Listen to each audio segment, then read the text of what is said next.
பழனி ஐக்கியத்தாருடைய அன்பின் வாழ்த்துக்கள் மற்றும் தமிழ்நாடெங்கும் இருக்கக்கூடிய உங்களுடைய சகோதர சகோதரிகள் அனைவரின் அன்பையும் வாழ்த்துக்களையும் இந்த வேளையிலே உங்கள் மத்தியிலே நான் பகிர்ந்து கொண்டு இன்றைய தினத்துல ஒரு முக்கியமான நாள் இது. உங்களுக்கு சபைக்கான ஊழியர்களை தேர்ந்தெடுக்கும் அருமையான காலகட்டம். சபையார் அனைவரும் சேர்ந்து செய்யக்கூடிய ஒரு அருமையான ஊழியம் இது. உங்களுக்கு அந்த ஊழியத்தை ஏறெடுக்கும்படியாக நமக்கும் நீங்கள் கொடுத்திருக்கிற அருமையான வாய்ப்புக்காக பிதாவாகிய தேவனுக்கு கர்த்தர் மூலமாக நன்றிகளை செலுத்துகிறேன். பிரியமான அன்பு சகோதர சகோதரிகளே, இன்னைக்கு பாடத்தினுடைய தலைப்பு தெரிந்தெடுத்தல் குறித்ததான 7 படிநிலைகள். 7 stages in election. 7 விதமான படிநிலைகள், ஸ்டெப் பை ஸ்டெப்பா, ஆரம்பம் முதல் முடிவு வரை. ஒரு எக்லீசியா தேர்தல் பற்றின ஒரு நாலேஜ், ஒரு அறிவை அடிப்படையாக பெற்று கொண்டிருக்க வேண்டிய அத்தியாவசியமான பாயிண்ட் மட்டும்தான். எல்லாத்தையும் கவர் பண்ண முடியாது குறிப்பிட்ட நேரங்கள்ல. இன்னைக்கு ப்ரோக்ராமுக்கு எதெல்லாம் அத்தியாவசியமோ அதுல ஒரு 7 விதமான கேள்விகள்ல இருந்து இந்த பாடம் இயற்றப்பட்டது சகோதரர் ரசல் அவர்களுடைய ஆலோசனைக்கு இணங்க. ஆதார வசனம் பொதுவானது, வாசிக்க கேட்போம். 1 கொரிந்தியர் 14:40.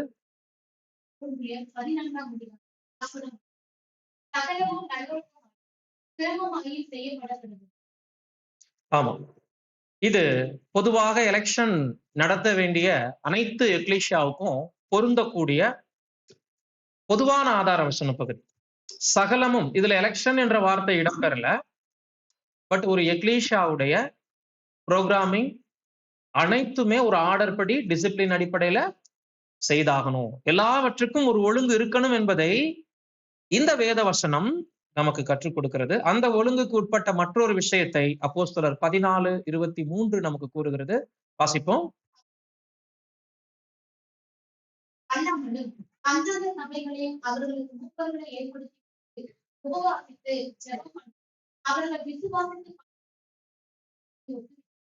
ஆம், இப்ப சகலமும் நல்லொழுக்கமாயும் கிரமமாயும் செய்யப்பட கடவுது என்கின்ற அந்த ஒழுங்குக்குள் முக்கியமான ஒரு ஒழுங்கு அல்லது அத்தியாவசியமான ஒரு ஒழுங்கு, அடிப்படையான ஒரு ஒழுங்குனா அது எலெக்ஷன் தான்.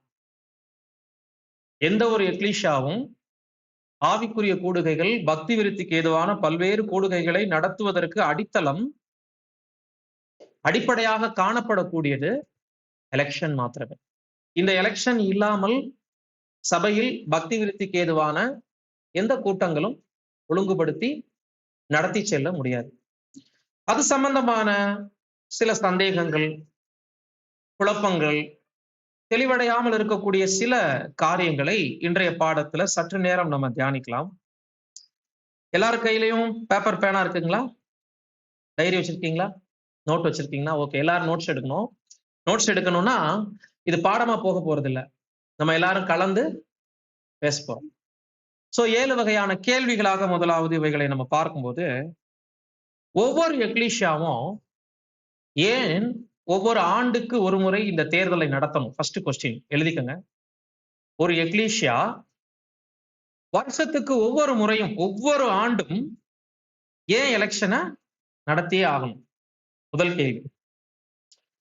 2வது கேள்வி, எக்லீசியாவில் ஊழியர்களை தெரிந்தெடுக்கும் தருணங்களில் சபையினுடைய தொனி அல்லது ஸ்பிரிட், ஆவி எப்படிப்பட்டதாக இருக்க வேண்டும்? எக்லீசியாவில் ஊழியர்களை தெரிந்தெடுக்கக்கூடிய காரியத்துல அல்லது அந்த டைம்ல, அந்த தருணங்கள்ல சபை பரிசுத்தவான்களுடைய சவுண்ட், தொனி அப்படின்னா அவங்களுடைய ஸ்பிரிட்னு சொல்லலாம், அவங்களுடைய சவுண்ட் மைண்ட்னு சொல்லலாம், அது அல்லது அவங்களுடைய ஆவி. மைண்ட்னே நீங்க எளிமையா புரிஞ்சுங்க. அவங்களுடைய தொனி அப்படின்னா அந்த ஆவியினுடைய வெளிப்பாடு, அவங்களுடைய கிரியின் மூலம் எப்படி வெளிப்படலாம். கேள்வி எண் 3, சபையில் ஊழியர்களை தெரிந்தெடுப்பதில் தேவ சித்தத்தை எவ்வாறு கண்டறிவது? சபையில் ஊழியர்களை தெரிந்தெடுப்பதில் தேவ சித்தத்தை எவ்வாறு கண்டறிவது? இது 3வது கொஸ்டின். கேள்வி எண் 4, மூப்பர்களின் தகுதிகள் எவை அல்லது என்ன? அவ்விதமாக தேர்ந்தெடுக்கப்படக்கூடிய மூப்பர்களுடைய தகுதி எவை அல்லது என்ன? 5வது கேள்வி, தேர்ந்தெடுக்கப்படும் உதவிக்காரர்களுடைய தகுதிகள் எவை அல்லது என்ன? கேள்வி எண் 6, யார் வாக்களிக்கலாம்? ரொம்ப எளிமையான கேள்வி. கடைசி கேள்வி, 7வது கேள்வி, யார் விலகிக் கொள்ளலாம்? எனக்கு வாக்களிக்க விருப்பமில்லை அல்லது என்னை யாரும் வாக்கு செலுத்தி தேர்ந்தெடுக்க வேண்டாம் என்ற 2 பாயிண்ட் இருக்குதுல, மொத்தமா விலகுதல்னு வச்சுக்குவோம். நம்ம பாடத்துக்குள்ள கருத்துக்குள்ள போகும்போது அந்த விலகுறவங்க யார் யார் அப்படின்றத நம்ம டீட்டெயிலா பார்க்கலாம். இப்ப யார் விலகிக் கொள்ளலாம்ங்கிறத சப்டைட்டிலா நீங்க போட்டுக்கலாம். ஒன் பை ஒன்னா நம்ம தியானிக்கலாம். முதலாவது, ஒரு எக்லீசியா ஏன் ஒவ்வொரு ஆண்டும் தேர்தலை நடத்தி ஆகணும்? இப்ப நீங்க சொல்லக்கூடிய பதில் தப்பா இருந்தாலும் பேசணும் எல்லாருமே.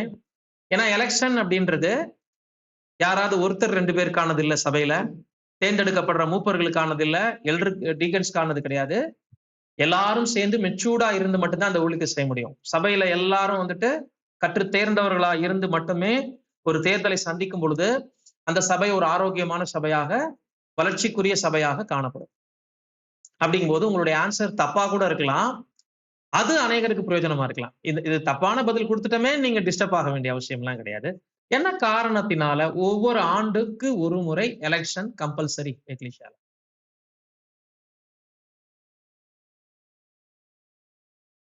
அருமையான பதில். ஒரு எக்லீசியால ஒழுங்கு வளர்ச்சி தேவைப்படும் அப்படின்னா எலெக்ஷன் கட்டாயம் வேணும். கேள்வி, ஏன் வருஷம் வருஷம் அது? இப்ப ஒரு முறை எலெக்ட் பண்ணிட்டாலே எல்டர் இருக்கிறாங்கல்ல, அவங்களை அப்படியே விட்டுறலாம் இல்லையா? ஒழுங்குதான் செஞ்சாச்சே அப்படின்னு விட்டுறலாம் இல்லையா? பெருமை, இருமாப்பு. அருமையான பதில். அவங்களுக்கு என்ன ஆயிடக்கூடாது? பெருமை வந்துடக்கூடாது, இருமாப்புக்குள்ள போயிடக்கூடாது. இதெல்லாம் உள்ள பதில்ல வருது, நீங்களே சொல்லிட்டீங்க. நீங்க தப்பா சொல்லுவீங்கன்னு எதிர்பார்த்து கேள்வி கேட்டேன். பட் நீங்களே ஆன்சரை கரெக்டா கொடுத்துட்டு இருக்கீங்க. இன்னொரு முக்கியமான பதில் இருக்கு, நிறைய இருக்கு. இன்னும் சில ட்ரை பண்ணுங்களேன். பெருமை வந்துடக்கூடாது ஒரு மூப்பருக்குன்னு சொல்லியிருக்கிறாங்க. அருமையான பதில்.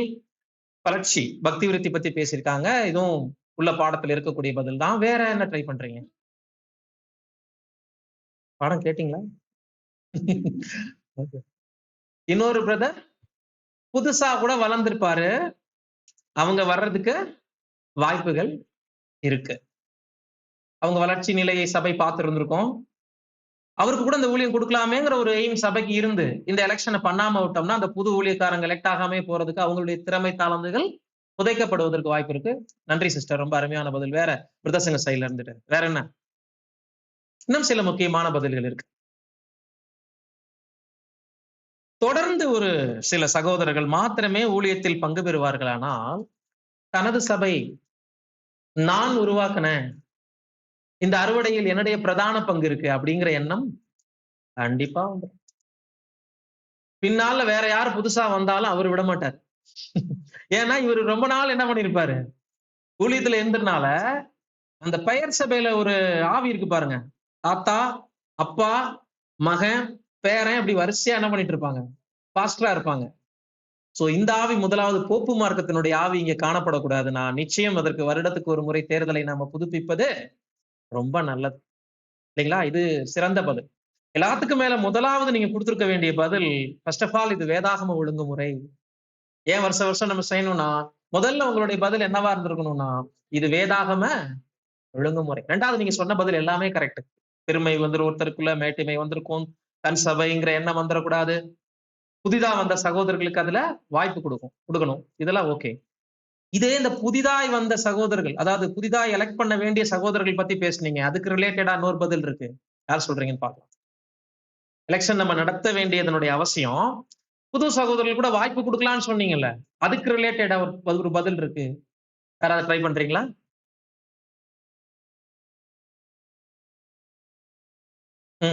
அதுதான் இவ்வளவு நேரம் பார்த்தோம். இல்ல அதெல்லாம் பார்த்துட்டோம். இப்போ நான் கேட்கறது புதுசா கேட்கிறேன். பழைய ஆட்கள் தப்பு பண்ணுவாங்க, புதுசா வர்றவங்க குணலட்சணத்தை வளர்ந்துருப்பாங்க சிஸ்டர் சொல்றாங்க.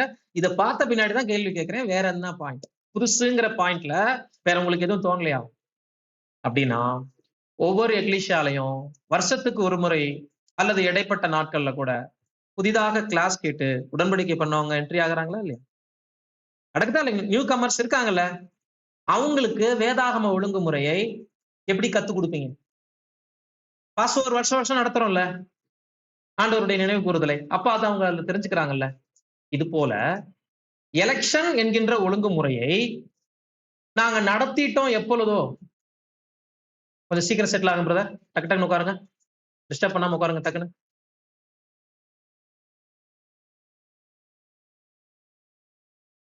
குயிக்கா வந்து செட்டில் ஆகுங்க.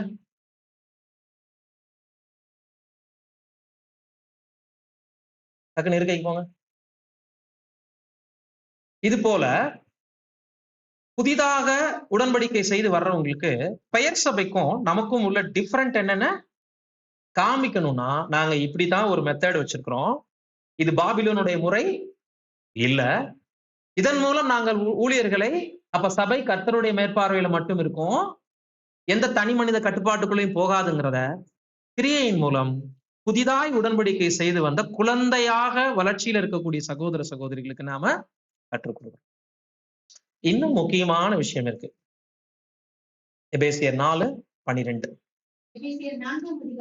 கொஞ்சம் மைக்க தூக்கி வச்சுக்கோங்க. உங்களுக்கு ரொம்ப கீழே போயிடுச்சு. இல்ல மைக்க மாட்டு தூக்கு. Okay okay okay.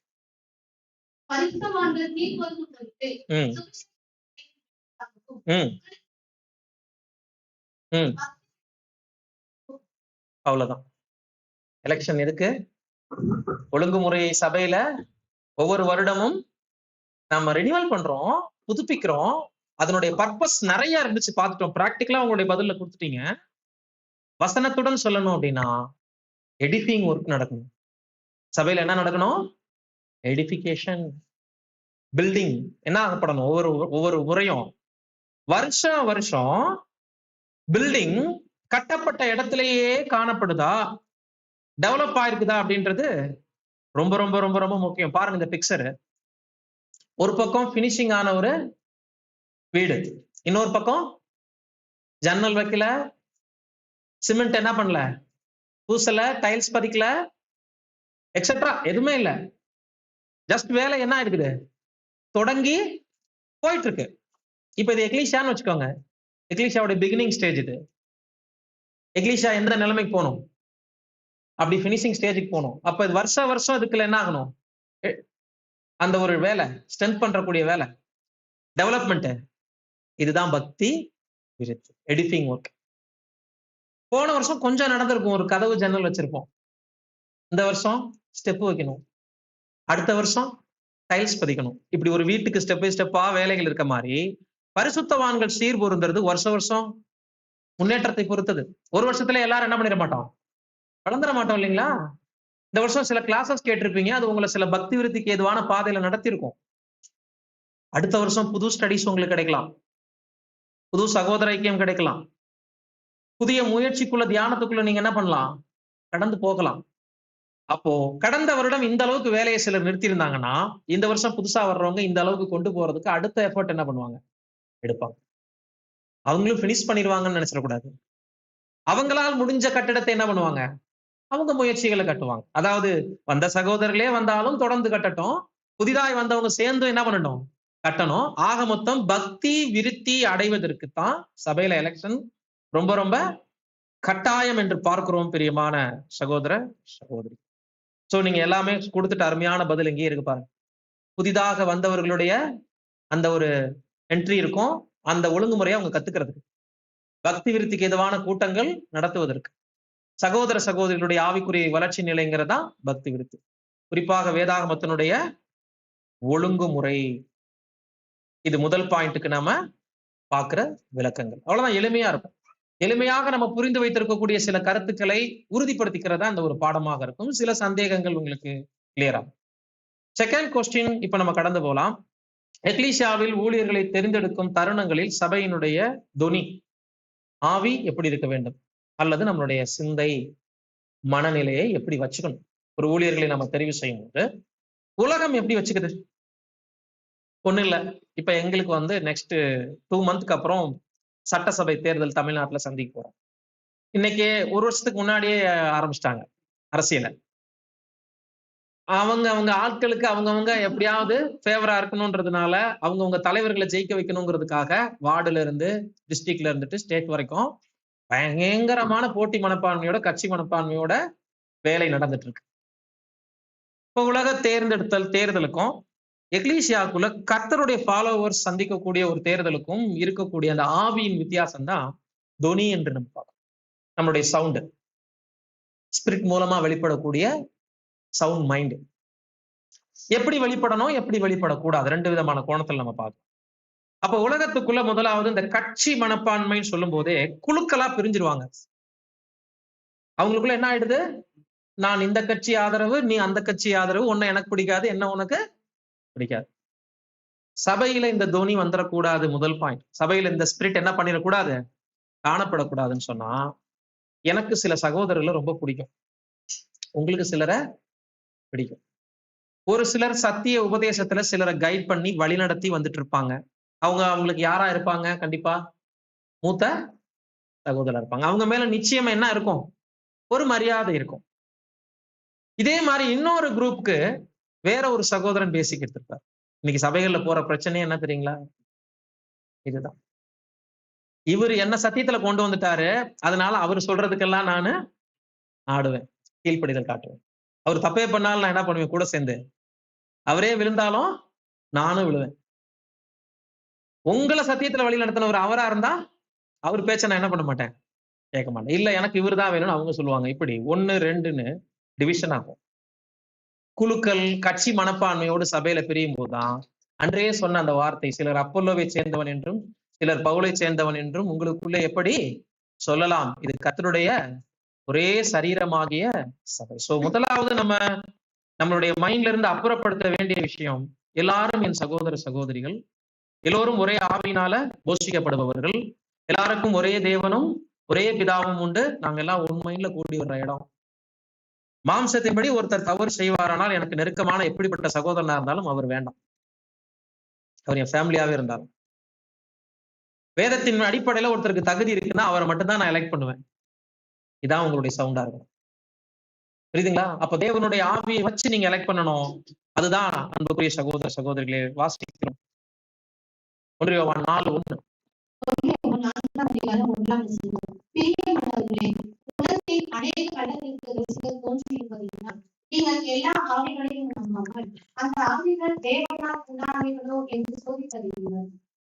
எந்த ஆவியை போய் நம்ம சோதிக்கிறது?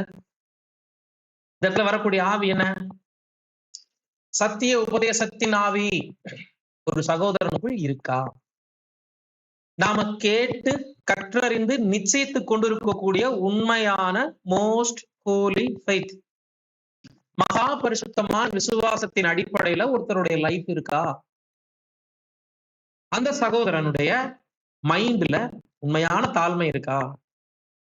அவர் கிறிஸ்துவிடம் நம்ம வழி நடத்துவாரா?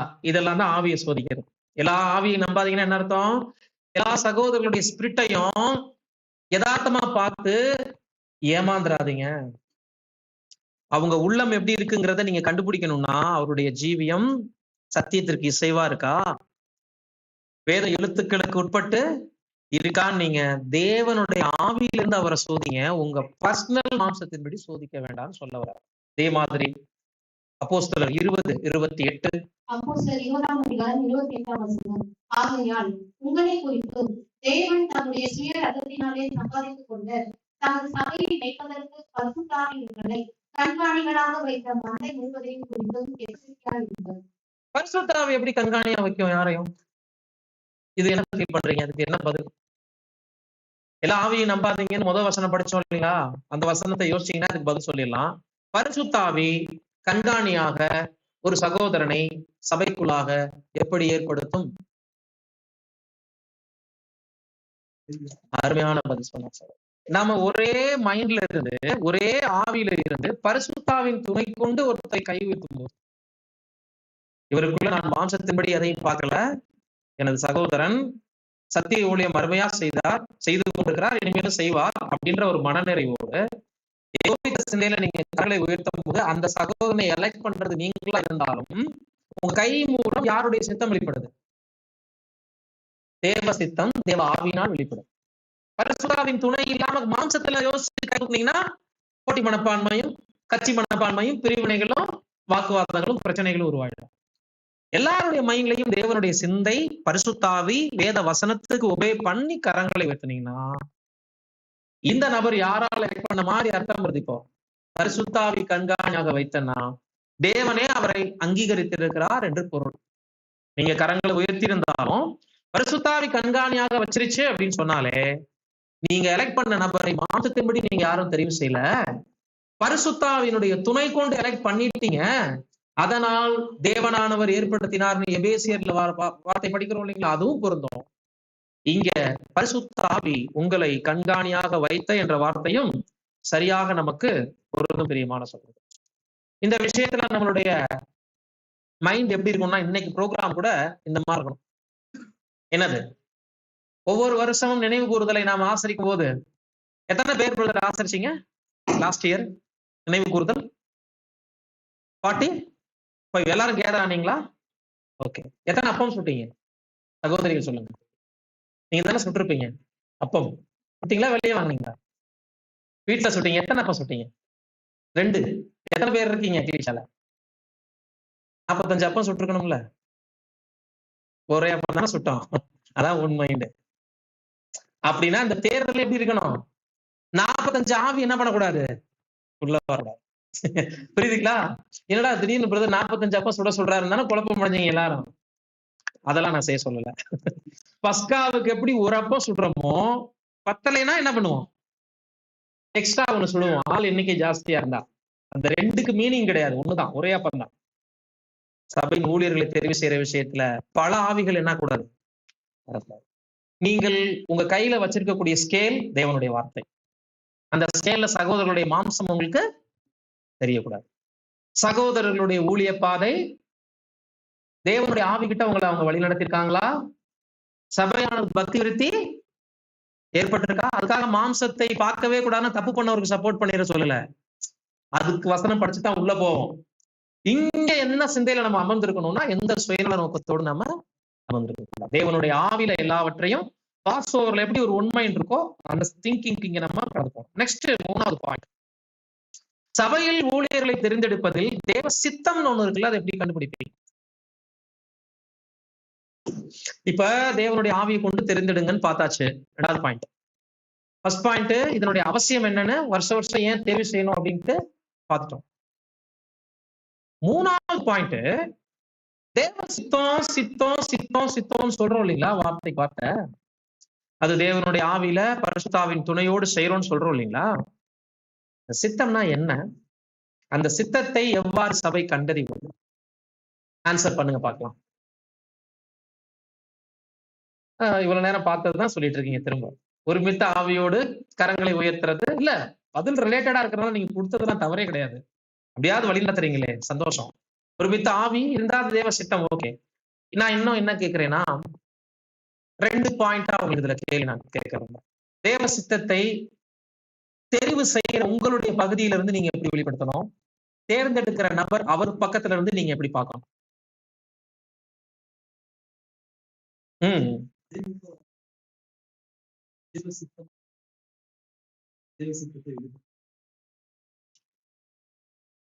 இல்ல, இது வந்து லாஸ்ட் கேள்வியில பார்க்கலாம். யார் விலகி கொள்ளலாம், யார் வாக்களிக்கலாம், அங்க போக வேண்டாம். ஒருத்தர் வேண்டாங்கிறாரு, அவரை வரவைப்போங்கிற பாயிண்ட் இங்க வேண்டாம்.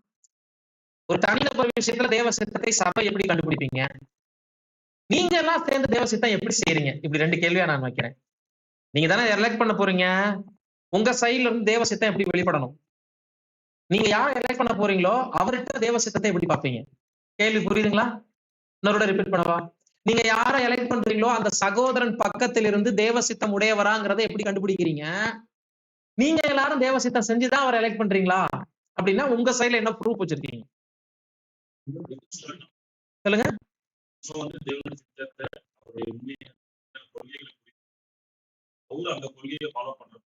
அருமையான பதில் சகோதரன். எலெக்ட் பண்றவங்க சகோதரர்கள்ட்ட சில தகுதியை எதிர்பார்க்கறீங்கல்ல, ஆனா உங்கள ஒருத்தர் தான் அந்த சகோதரன். அவர்கிட்ட மட்டும் நீங்க என்ன பண்ணிட்டு இருப்பீங்க? ரொம்ப பர்ஃபெக்ஷன் எதிர்பார்த்துட்டு எலெக்ட் பண்ற இடத்துல இருக்கிற நாம மாம்சத்தின்படி பேசிட்டு இருப்போம், செயல்பட்டு இருப்போம் இல்லைங்களா? அப்ப 2 சைடு என்ன இருக்குது? பிரச்சனை இருக்கு. அப்ப முதலாவது நம்ம வாசிக்கலாம், ஒரு சின்ன பகுதி தான், ரீப்ரிண்ட் நம்பர் 4460. எப்பொழுது ஒரு தனிப்பட்ட சகோதரன் சகோதரி எக்லீசியாவின் வாழ்க்கையினுடைய எல்லா காரியங்களிலும் சுயசித்தம் என்ற ஒன்றை தவிர்க்கிறாரோ, மறுக்கிறாரோ, வெறுக்கிறாரோ, அப்போதே 100% பிரச்சனை தீர்த்து விட்டது. சுயசித்தம் எலெக்ட் பண்றவங்களும் எடுத்துக்கங்க, இத எலெக்ட் ஆக போறவங்களும் எடுத்துக்கங்க. ஒரு நபரை நான் எப்படி பிரதர் தேவ சித்தம் உடையவர்னு கண்டுபிடிக்கிறது, அவருக்கு நான் ஓட்டு போடுறதுக்கு முன்னாடிங்கிற கேள்வி இருந்துச்சுன்னா, அந்த நபர் எக்லீசியால ஒரு முன்னுதாரணம் உங்களுக்கு காமிச்சிருப்பாராம். அந்த முன்னுதாரணம் என்னன்னா, சுயம்ன்ற ஒரு விஷயம் அந்த நபர்கிட்ட இருக்காதுங்கிறது ஒண்ணுதான் பரிசுத்தாவின் துணையோடு நீங்க தேட வேண்டிய விஷயம். ஒரு சகோதரனுக்குள்ள சுயம் இல்ல அப்படின்னாலே என்ன நடந்துருதான், சுயத்தை வெறுத்துட்டார் அல்லது மறுக்கிறார் அப்படின்னாலே வாழ்க்கையில முதல்ல எல்லா காரியங்களையும் அவர் நேர்மையுடையவரா இருந்துருவார். சுயத்தை வெறுத்தல் தான் அர்ப்பணிப்பு வாழ்க்கையே. அந்த சுயத்தை வெறுக்கும் போது 199% பிரச்சனை தனிநபர் விஷயத்திலையும் தீர்ந்துருதான். ஒரு காங்கிரிகேஷனா எக்லிசியாக்குள்ளேயும் அவரால் பிரச்சனைகளை சால்வ் பண்ண முடியும்.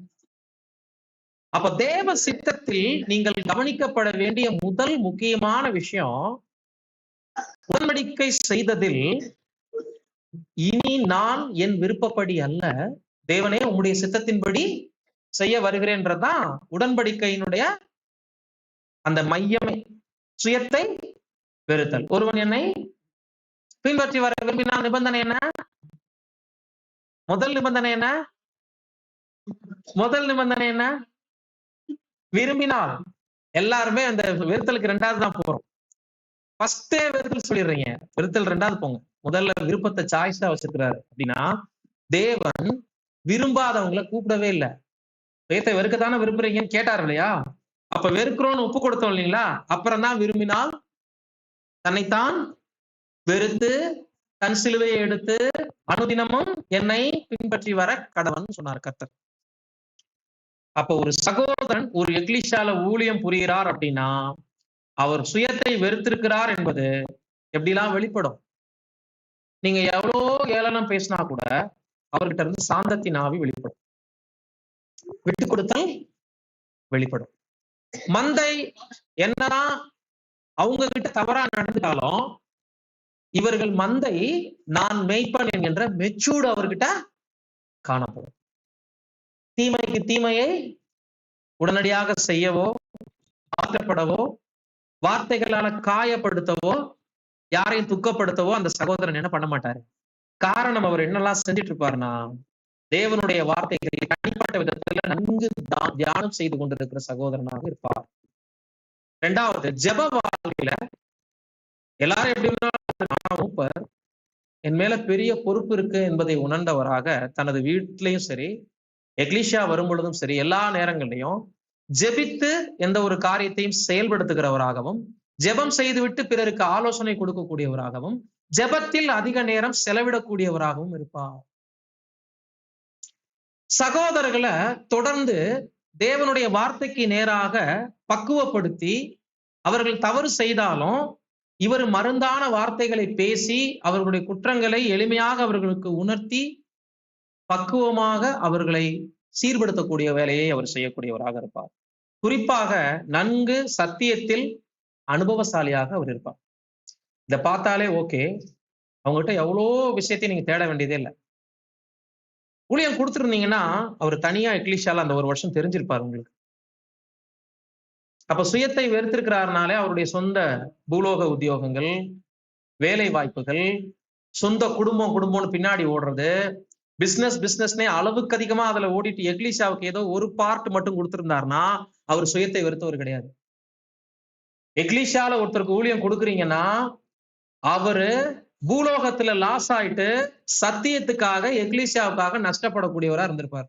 இதுதான் சுயத்தை வெறுத்தல். இதெல்லாம் நீங்க எலெக்ட் பண்ண போற நபரிடம் கவனிக்கப்பட வேண்டிய தகுதிகள். இது எதுவுமே நீங்க பார்க்காம எலெக்ட் பண்ணிட்டு அவர்கிட்ட இருந்து வளர்ச்சி எதிர்பார்த்தீங்கன்னா நீங்க தவறு செஞ்சிருக்கிறீங்க.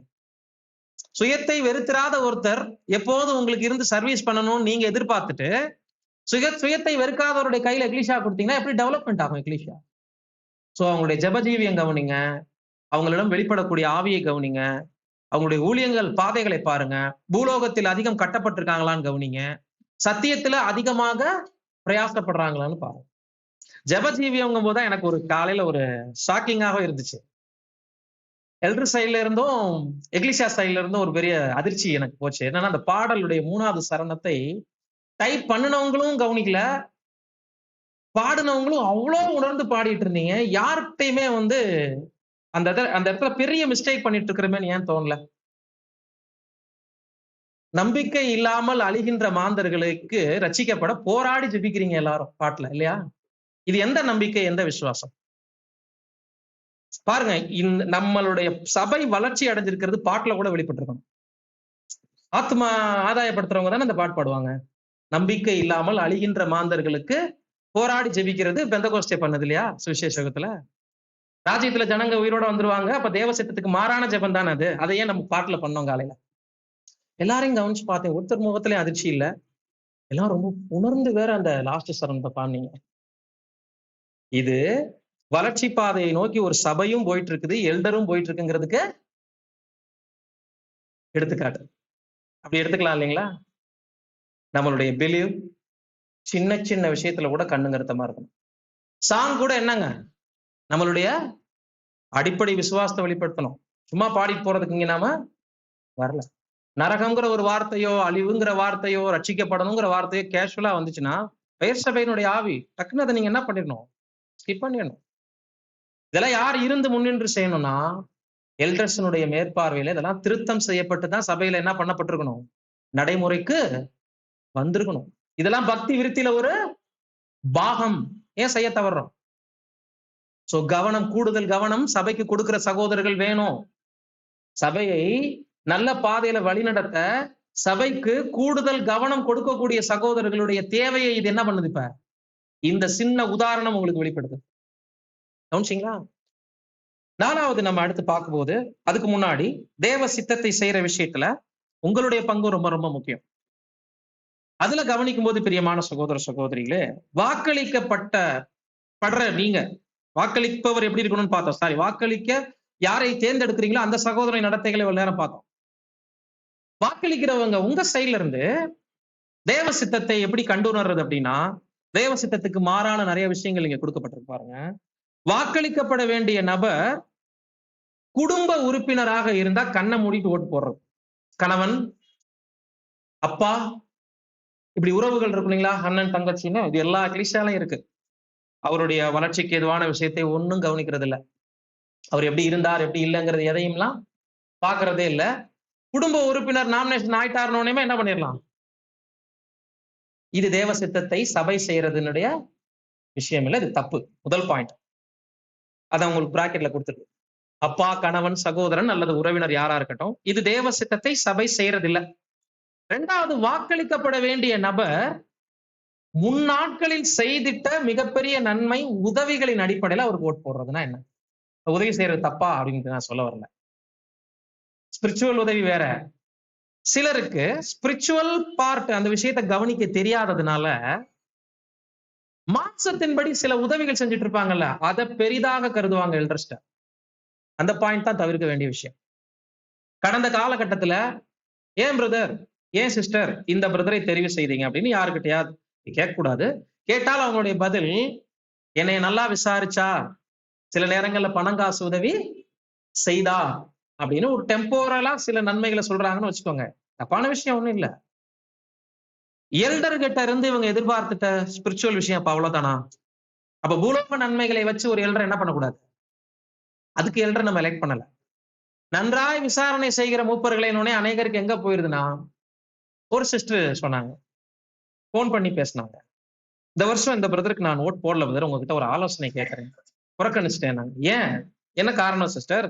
அது சொல்லவே கூடாது, இருந்தாலும் வேற ஒரு எக்லிஷியா அவங்க கேட்கறாங்க, இவங்க செய்யறது தப்பா சரியான்னு தெரிஞ்சுக்கிறதுக்காண்டி அவங்கள்ட்ட நான் பேச்சு கொடுத்தேன். இந்த வருஷம் பூரா நான் எங்க வீட்டுல சாப்பாடுக்கே கஷ்டப்பட்டுட்டு இருந்தேன், செலவுக்கே பணம் இல்லை, என்னை அவர் விசாரிக்கவே இல்லை. ஏன்னா வசனம் என்ன சொல்லுது? நன்றாய் விசாரணை செய்யறவங்கள மூப்பராக்கணும்னு போட்டிருக்கு. அவங்க என்கிட்ட பணம் இருந்துச்சா இல்லையான்னு எதையுமே கேட்கல அப்படின்னு. அது ஒரு விதத்துல நியாயம். சகோதர சிநேகம்ங்கிறது எல்டர் மட்டும் செய்யணும்ன்றது இல்லையே, கஷ்டப்படுற எல்லாருக்குமே செய்யலாம். அப்ப அவங்க புரிதல் எப்படி இருந்திருக்கு? அப்ப நான் சொன்னேன், இல்ல சிஸ்டர், அந்த விசாரணைக்கு அவங்கள தேவன் வைக்கல. எதை விசாரிக்கணும்? அவங்க வேத வசனங்களில் குறைபாடு என்ன, என்ன பக்தி விருத்திக்கு ஏதுவான கூடுகைகள் வேணும், என்ன ஸ்டடீஸ் வேணும், சபையை எப்படி பக்தி விருத்திக்கு ஏதுவான பாதையில கொண்டு போற இதை விசாரிக்கிறதுக்கு மூப்பரை ஏற்படுத்தினா அவர் வீட்டுக்கு வரல, சாப்பிட்டோமா இல்லையான்னு கேட்கல, வீட்டுல எதுவும் பொருள் குறைஞ்சிருக்கா இல்லையான்னு பார்க்கல அப்படின்னா இந்த இந்த ஆவி அவங்க தேவ சித்தத்தை சரிவர புரிஞ்சுக்கல. சோ இதெல்லாம் வாக்களிக்கிறவங்க நம்ம சைட்ல இருந்து நம்ம கவனிக்கப்பட வேண்டிய 3வது பாயிண்ட் பாருங்க. வாக்களிக்கப்பட வேண்டிய நபர் நமக்கு செய்திட்ட சில தீமையான அனுபவத்தின் மூலம் வாக்களிக்காமல் இருக்கு. இது எல்லாமே பல சபைகள்ல மீட் பண்றதுனால அனுபவமா போகுது. நான் கை தூக்கவே இல்லை, கடுமையான கோபத்தோட இருந்தேன். மற்றொரு சகோதரி ஏன் அவரு ஒரு முறை என்னை கண்டிச்சிட்டாரு பிரதர், எல்லாரும் முன்னாடி என்னை கண்டிச்சிட்டாரு. என்ன செஞ்சீங்க? நான் இடையில பேசிட்டே இருந்தேன். நீங்க செஞ்சது தப்பு தானே, அதுக்கு தானே அவர் கண்டிச்சிருக்கிறாரு. அவர் எப்படி மூப்பர் கண்டிக்கலாம், என்னை கோவிக்கலாம்? நீங்க என்ன செஞ்சீங்க? பப்ளிக்கா தவறு பண்ணேன். அவர் என்ன செஞ்சாரு? பப்ளிக்கா நியாயம் தானே. இப்ப தனிப்பட்ட விதத்துல செய்த தவறை தனிப்பட்ட விதத்துல என்ன பண்ணலாம்? இப்ப ஒண்ணும் இல்ல, இப்ப நம்ம கூட பாடம் ஆரம்பிக்கும் போது சகோதரிகள் லேட்டா வரும்போது உடனே என்ன சொன்னோம்? எல்லாருடைய கவனமும் சிதறாம சீக்கிரம் உங்களுடைய சீட்ல. இப்ப நான் இங்க நாமினேஷன் ஆனா நான் காலி இல்லையா?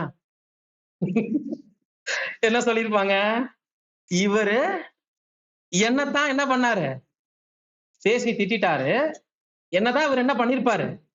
மனசுல வச்சு லேட்டா வந்தேன்னு சொல்லி போட்டாருன்ட்டு. இந்த ஊருக்காரன் நான் இருந்தேன்னா என்ன பண்ணுவேன்? இப்ப இந்த காரணத்தை வச்சு இந்த வருஷம் நானு எலெக்ட் ஆக மாட்டேன். கரெக்டுங்களா? இல்லைன்னு சொல்றாங்க சிஸ்டர். நன்றி சிஸ்டர் ரொம்ப. ஆனா இதான் நடக்குது எல்லா ஊர்லயும். இப்ப நானா இருந்தனால என்னை நேசிச்சிட்டீங்க. இதே உள்ளூர் எல்ரா இருந்தா இவர் எப்படி இன்னைக்கு எல்லாரும் செய்வாங்க நான் சொல்லல. இதை உதாரணமா வைக்கிறேன். இது மாதிரிலாம் நடக்குது. லேட்டா வந்ததுக்கு திட்டினா எல்ரு மேல கோவம், பேசிட்டு இருக்கும்போது கரெக்ஷன் பண்ணா எல்ரு மேல கோவம். ஏன் கூடுகைக்கு லேட்டா வந்தீங்க, ஏன் இன்னும் வராம இருக்கிறீங்கன்னு போன் பண்ணி கேட்டா இவருக்குன்னா வேற வேலை இல்லையா, நாங்க வர வேணாமா அப்படிம்பாங்க. உங்களுக்கு என்ன பிரதர் எங்க உடம்பு நிலைமை, இப்படி எல்லாம் அந்த சேர்த்து வச்சுக்கிட்டே வருவாங்க. எதை? தீமையான ஸ்டோரேஜ். அது பாத்தீங்களா? 2 பாயிண்ட் கவனிக்கணும். 1, அற்பமான நன்மைகளை நினைச்சு ஓட்டு போடாதீங்க. 2, அவங்க மாம்ச பலகீனத்துல சில தவறுகள்னு சொல்ல முடியாது, அவங்களுக்கே உரிய அத்தாரிட்டியில சில கரெக்ஷன் பண்ணுவாங்க. சபை அதுக்கு தானே ஊழியம் கொடுத்துருக்கு. இப்ப சபையில புத்தி சொல்ற பொறுப்பு யாருடையது? ஒண்ணு இல்ல. இப்போ ஒரு சபையில வாலிப பிள்ளைங்க என்ன பண்ணாங்கன்னா, கலர்ஃபுல்லா ட்ரெஸ் பண்ணிட்டு பக்காவா மேக்கப் பண்ணிட்டு வேற இடத்துக்கு அக்லிஷாக்கு வர்ற மாதிரி இல்லாம ஏதோ ஒரு பிக்னிக் வந்த மாதிரி வந்தாங்க. வயதான சில அம்மாக்கள் சகோதரிகள் இருப்பாங்கல்ல, 60-70 வயது தாண்டினவங்க, இவங்க போய் அவங்கள நேரமா திட்டாங்க. ரொம்ப டூ மச்சான வார்த்தைகள். நீங்க சர்ச்சுக்கு வர்ற மாதிரியா வர்றீங்க? உங்க தோற்றம் எப்படி இருக்குது? ஒழுங்கா பைபிள் படிக்கிறீங்களா? பயங்கரமா திட்டிட்டு அழுக வச்சிட்டாங்க அந்த பிள்ளைங்கள. இந்த கம்ப்ளைண்ட் யார்கிட்ட போயிடுச்சுன்னா, அப்போ எல்டர் கிட்ட போயிடுச்சு. எல்டர் கூப்பிட்டு என்னம்மா பேசுனீங்க என்னன்னு அவங்கள விசாரிக்க. நான் தப்பு நடந்தா கண்டிப்பேன் பிரதர், என் பிள்ளைகளா இருந்தாலும் கண்டிப்பேன். ஆடை அலங்காரம் ரொம்ப முக்கியம். அது எப்படி சபைக்கு வரும்போது இப்படி வரலான்னு இப்ப அந்த சகோதரி சொல்லியிருக்காங்க. சகோதரி செஞ்சது சரியா தப்பா சொல்லுங்க பாக்கலாம். சகோதரிகளே சொல்லுங்க. யார் புத்தி சொல்லக்கூடாதுங்கிற ஒரு பகுதி பேசுறாரு. இதற்கே அதிகாரப்பூர்வமாக நீங்க தெரிந்தெடுக்கப்படுற எல்டர் மட்டும்தான் ஒரு காரியங்களை ஓர்ஸ் பண்ணுங்க, சபையில இப்படி ஸ்ட்ரிக்டா நடந்து கொள்ளுங்க, இதை இந்த நேரத்துக்கு ஆரம்பிங்க, இதை அந்த நேரத்துக்கு முடியுங்கன்னு அவரு சொல்லும் போது உங்களுக்கு யார் ரைட்ஸ் கொடுத்தாங்கன்னு யாரும் கேட்க மாட்டாங்க. தானே நேச்சர். இப்போ சபையில சொல்றவங்க பொதுவான நபர்களா, அது ஆண்களா இருக்கட்டும் பெண்களா இருக்கட்டும், அட்வைஸ் கேட்கறவங்க பாயிண்ட்ல இருந்து என்ன முதல் விஷயம் அங்க தோணு தெரியுங்களா? இவங்க கிட்டயே பல குறை இருக்கும், இவங்க யாரு என்னைய வந்துருச்சா இல்லைங்களா? இப்ப இந்த கம்ப்ளைண்ட் யாருக்கிட்டே போகுது? திரும்ப இந்த வழக்க விசாரிக்க யாருதான் வராரு? அப்ப அதுக்கு யார் செஞ்சுட்டு போயிட்டா பெஸ்ட்?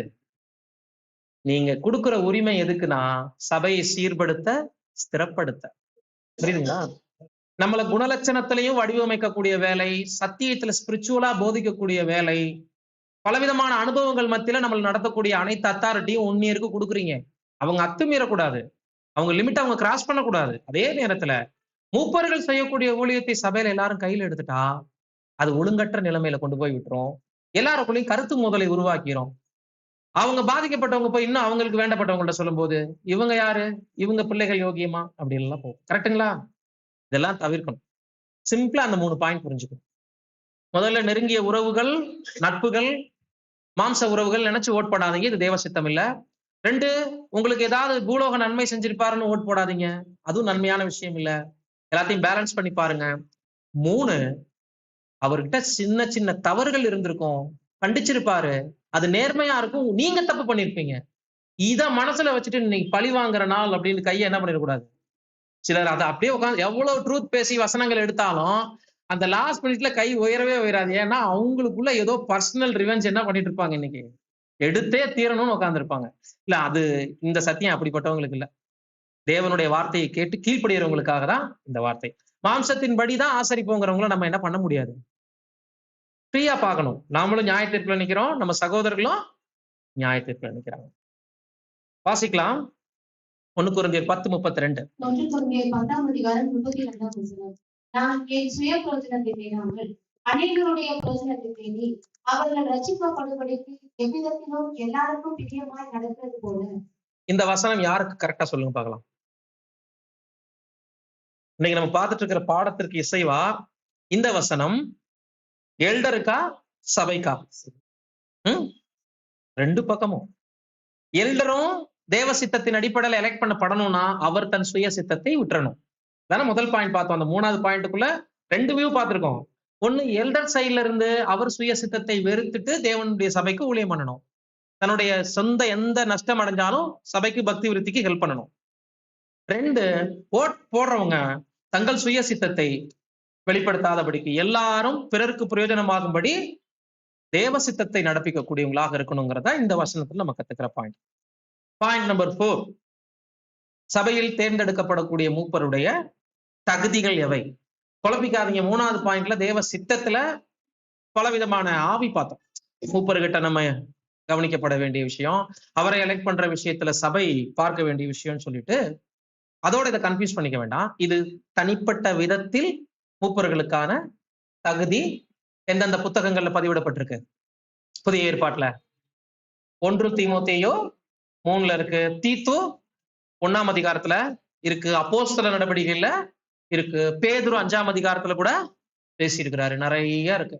அதுல குறிப்பிட்ட வார்த்தை வாசிப்போம். 1 தீமோத்தேயு 3:1. 1 தீமோத்தேயு 3ஆம் அதிகாரம் 1ஆம் வசனம். கண்காணிப்பை விரும்புகிறவன் நல்ல வேலையை விரும்புகிறான். பின்னாடி நிறைய இருக்கு விஷயங்கள். கண்காணிப்பை விரும்புகிறவன் நல்ல வேலையை விரும்புகிறான். இந்த விருப்பு வெறுப்பு குறிச்சு நம்ம ஃபைனலா பார்க்கலாம். இப்ப இந்த இடத்துல ஸ்பிரிச்சுவலா ஒரு விஷயம் நம்ம கவனிக்க வேண்டியது, முதலாவது ஊழியம் செய்கிறவர்கள், ஊழியத்திற்கு ஏற்படுத்த இருக்கிறவர்கள் அந்த ஊழியத்தை விரும்பணும். விரும்பாதவர்கள் இந்த ஊழியத்தை இன்ட்ரெஸ்டா என்ன பண்ண முடியாது, செய்ய முடியாது. விருப்பம்னா என்னங்க? கண்காணிப்பை விரும்புவது என்பது என்ன அப்படின்னா, ஒரு ஊழியம் எனக்கு கிடைக்கட்டும், நான் செய்யறேன் அப்படின்னு ஊழியத்தை பத்தின எந்த புரிதலும் இல்லாமல் விரும்புறத பத்தி பேசல. இந்த கண்காணிப்பு செய்தால் என்னென்ன நஷ்டம் வரும், இந்த கண்காணிப்பு செய்யற ஊழியம் எவ்வளவு சீரியஸானது, சிலுவையை சுமத்தலுக்கு ஒப்பானது, ஆண்டவரை ஜனங்கள் புறக்கணித்தது மாதிரி, அப்போஸ்தலர்கள் சாதகமற்ற சூழல்ல ஊழியம் பண்ணின மாதிரி நன்மை செய்து பாட அனுபவிக்கக்கூடிய ஒரு ஊழியங்கிறத முதல்ல மூப்பர்கள் நன்கு புரிஞ்சு, இந்த ஊழியத்துல நான் ஏற்படுத்தப்பட்டா பிளஸ்ஸை விட மைனஸ் தான் எனக்கு நிறைய இருக்கும். நான் எதிர்பார்ப்பேன் ஒரு நன்மையை, நன்மையான அனுபவங்களை விட தீமையின் அனுபவங்கள் எனக்கு அதிகம் நான் வாங்குவேன். பட் என்னை அந்த ஸ்தானத்துக்கு சபை அந்த ஊழியத்துக்கு கொடுத்துட்டாங்க அப்படின்னா கண்டிப்பாக நான் அந்த பாடுகளை படுவதற்கும் தீமையை சகிப்பதற்கும் விரும்புறேன். இந்த விருப்பம் எப்படிப்பட்டது? சபையினரால் கொடுக்கப்பட்ட ஊழியத்துக்குள்ள பல அசௌகரியம் இருக்கும், சாதகமா இருக்காது. இந்த ஊழியத்தை செய்யற சகோதரர்களுக்கு அந்த அந்த அனுபவத்துக்குள்ள வருஷம் வருஷம் கடந்து போறவங்களுக்கு தான் மைண்ட் எவ்வளவு டிப்ரெஷன் ஆகும், நேரத்துல தூக்கமே வராது. பல பேருடைய பிரச்சனையும் வந்து அந்த மூப்பர்களுடைய தலையில தான் சுமரும். அதாவது சபை எக்லீஷியால எல்லாருக்கும் பர்சனல் ரட்சிப்பு மேலதான் கவலை இருக்கும். சபையினுடைய மூப்பருக்கு மட்டும்தான் மந்தை குறித்தும் கணக்கு கொடுக்கணும், தனது ரட்சிப்பை குறித்தும் கணக்கு கொடுக்கணும் போது ரொம்ப பெரிய ஒரு போராட்டம் நிறைந்த ஒரு ஊழியம் இது. அதனாலதான் நீயும் கிறிஸ்து இயேசுவுக்கு நல்ல போர் சேகவனாய் தீங்கு அனுபவின்னு சொன்னார் தீமோத்தேயுட்ட. பவுல். ஏன் சொன்னாரு? தீங்கு. அவர் யாரு? அவர் ஒரு எல்டரு. இன்னொரு எல்டருக்கு எழுதுறாரு. இந்த ஊழியம் எப்படிப்பட்ட ஊழியம்? தீங்கு அனுபவிக்கக்கூடிய ஊழியம்பா. அப்ப கிறிஸ்துவுடைய போர் சேவன்னு நீ நினைச்சுக்க. உன் மேல நிறைய தாக்குதல் வரும். வயதானவங்களை கடிந்து கொள்ளாத சொல்றாரு இல்லைங்களா? எதிர் பேசுகிறவங்களை கண்டனம் பண்ணு. ஆனா முதியோர்களையும் வயதுக்கு மூத்தவங்களையும் அம்மா அப்பா மாதிரி நினைச்சு நடந்துக்க, பேசு. உன் இளமையை குறித்து ஒருவரும் உனக்கு தீங்கு செய்யாத சொல்லாதபடிக்கு நீ எல்லாத்துலயும் ஜாக்கிரதையா இருந்து ஏன் எழுதுறாரு அப்படின்னா, பொறுப்பும் ஜாக்கிரதையும் யாருக்கு அதிகம் தேவையா இருக்கு? மூப்பர்களுக்கு. சோ கண்காணிப்பை விரும்புறது என்பது, எனக்கு ஒரு ஊழியம் கிடைச்சா நல்லா இருக்குமே, அந்த மனப்பக்குவம் இல்ல. சிரமமான ஊழியமாச்சே, அதையும் செய்ய நான் விருப்பப்படுறேன். எனக்கு நஷ்டம் வரட்டும், ஆனால் அந்த ஊழியத்தை சபை கொடுத்துச்சுன்னா, தேவ சித்தத்தின் அடிப்படையில நான் எலெக்ட் ஆனேன் அப்படின்னா, எனக்கு எவ்வளோ லாஸ் ஆனாலும் அந்த கண்காணிப்பை விரும்புறதுக்கு என்னுடைய மனநிலை ரெடியா இருக்கு. இல்லைங்களா? நெக்ஸ்ட் சில தகுதிகள் தெரிஞ்ச விஷயம் தான், அதனால அதை நம்ம வேகமா வாசிட்டு மட்டும் போலாம். 3 அதிகாரம் 2 ஆகையால் கண்காணியானவன் குற்றம் சாட்டப்படாதவனும் ஒரே மனைவியினுடைய புருஷனும் ஜாக்கிரதை உள்ளவனும் தெரிந்த புத்தி உள்ளவனும் யோகிதை உள்ளவனும் அந்நியரை உபசரிக்கிறவனும் போதக சமர்த்தனுமாய் இருக்க வேண்டும். ஆமா, அவர் மேல கேள்விப்படக்கூடாத குற்றச்சாட்டுகள் இருக்கக்கூடாது. இப்ப நம்ம இவ்வளவு நேரம் பார்த்த சின்ன சின்ன அதிருப்தி, கோவப்பட்டார், வச்சார், அதெல்லாம் விட்டுருங்க. சாட்சிக்கேடான குற்றச்சாட்டுகள், வரவே கூடாத குற்றச்சாட்டுகள் வரக்கூடாது. அப்படின்னா அடுத்து சொல்றாரு, ஒரே மனைவியுடையவரா இருக்கணும். அப்படின்னா இந்த குற்றச்சாட்டு வந்திருக்க கூடாது. பாலியல் ரீதியான கலங்கங்கள் அவர் மேல இருக்கக்கூடாது. ஜாக்கிரதையாக அவரு இருக்கணும். குறிப்பா தெளிந்த புத்தி உள்ள ஆவி என்பது பேலன்ஸ்டு மைண்ட். வேத வசனங்கள்ல இருந்து நன்மை தீமையை பகுத்து பேலன்ஸ் பண்ணி பார்த்து அதை சபைக்கு அவங்க டெலிவரி பண்ண. இது தேவனுடைய வார்த்தையில உள்ள நன்மை பிரதர், இது தேவனுடைய வார்த்தையில இருக்கக்கூடிய தீமை பிரதர். இதை செஞ்சீங்கன்னா உங்க லைஃப் நல்லா இருக்கும், இது செஞ்சீங்கன்னா நீங்க தோத்து போவீங்கன்னு வேத வசனங்கள்ல இருந்து பேலன்ஸா தன்னுடைய மைண்டை நன்கு அவர் வந்துட்டு புத்தி கூர்மையாக்கி யோசிச்சு சகோதர சகோதரிகளை வழிநடத்தக்கூடியவர்களா இருக்கணும். நடத்தைகள்ல யோகியம் ரொம்ப முக்கியம். அந்நியரை உபசரிக்கிறோம், இதெல்லாம் இன்னைக்கு அந்நியரை உபசரிக்கிறதுங்கிறது ஒரு பாயிண்டா இங்க நம்ம எடுத்துக்க வேண்டாம். அதெல்லாம் ஆதி சபையில அன்னைக்கு இருந்த சூழலுக்கு அவர் எழுதியிருக்கிறாரு. ஆனாலும் ஒரு தான தர்ம சிந்தை என்று நம்ம எடுத்துக்கொள்ளலாம். போதக சமர்த்தனா இருக்கணும். மதுபான பிரியனாய் இருக்கக்கூடாது. போதக சமர்த்தன் அப்படின்னா என்ன நினைக்கிறீங்க? மூப்பருக்கான தகுதிகள்ல போதக சமர்த்தம் என்பது என்ன? டிவைன் பிளான புரிந்து கொண்டு சொல்லணும். அப்படின்னா அவரு சப்ஜெக்ட் போதிக்க வேண்டிய அவசியம் இல்லையா? போதக சமர்த்தன் அப்படின்னு சொல்லிட்டாலே மினிமம் ஒரு சின்ன குழுக்கள் அடங்கிய ஒரு காங்கிரிகேஷன்ல பப்ளிக்கா போதிக்க தெரிஞ்சவர் தான் போதக சமர்த்தன்.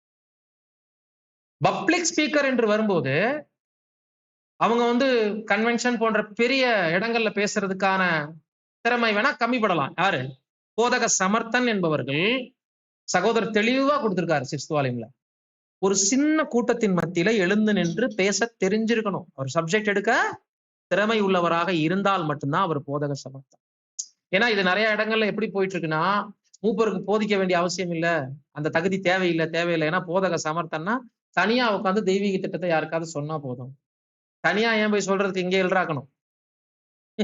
தனியா அவர் தெய்வீக திட்டத்தை புரிஞ்சுக்கிறதுக்கும் ஒருத்தருக்கு தனியா போய் சொல்றதுக்கும் இங்க மூப்பராக வேண்டிய அவசியம் இங்க எதுக்கு? பக்தி விருத்தி அடைவதற்கு. அப்ப ஒரு 30-40 பேர் மத்தியிலேயாவது ஒருத்தருக்கு போதிக்கிற திறன் அவசியங்க. இது எங்க வேணாலும் நீங்க சொல்லுங்க, மூப்பருக்கு போதக திறன் அவசியம். அவர் பொது மேடை பேச்சாளர், பப்ளிக் ஸ்பீக்கரா இருந்து திறமையை வெளிப்படுத்த வேண்டாம் பிரதர். ஆனா இங்க என்ன பண்ணணும்? ஒரு சின்ன கூட்டத்தின் மத்தியில ஒரு காட்டேஜ் பிரேயர்ல கூட ஒரு 20-25 பேர் கூடுறாங்கன்னா அங்க அவர் நின்று என்ன பண்ணணும்? அந்த காங்கிரிகேஷனை கைட் பண்ணணும். போதக சமர்த்தனா அவர் கண்டிப்பா இருக்கணும்.